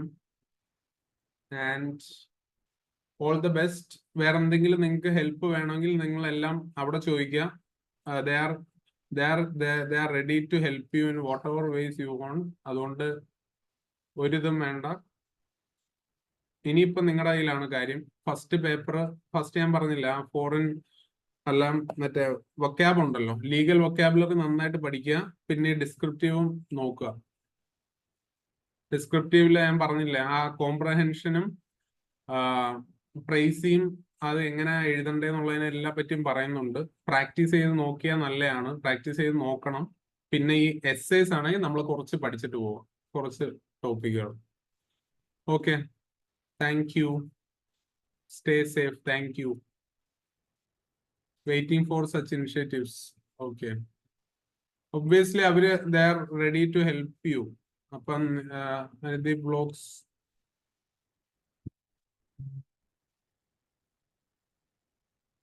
നിങ്ങൾക്ക് ക്ലാസ് ഹെൽപ്ഫുൾ ആയിരുന്നോ? ഈ മൊത്തത്തിൽ ഈ 4 ക്ലാസ് ഞാൻ ചോദിക്കേണ്ട, അത് എന്തായാലും ഹെൽപ്ഫുൾ ആയിരിക്കും എന്നാണ് ഞാൻ വിചാരിക്കുന്നത്.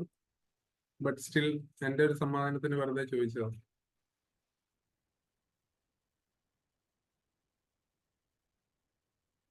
%100% ഹെൽപ്ഫുൾ എന്നല്ലോ, എനിക്ക് വയ്യ, കണ്ണീരൊക്കെ വരുന്നു. കണ്ണീര് വന്നല്ല, കണ്ണീർ പറഞ്ഞതാണ്.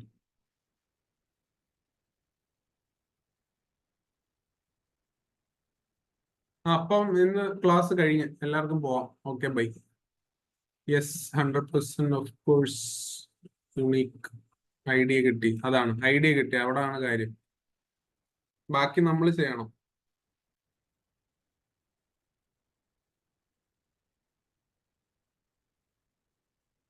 ഓക്കെ, അപ്പം ബൈ.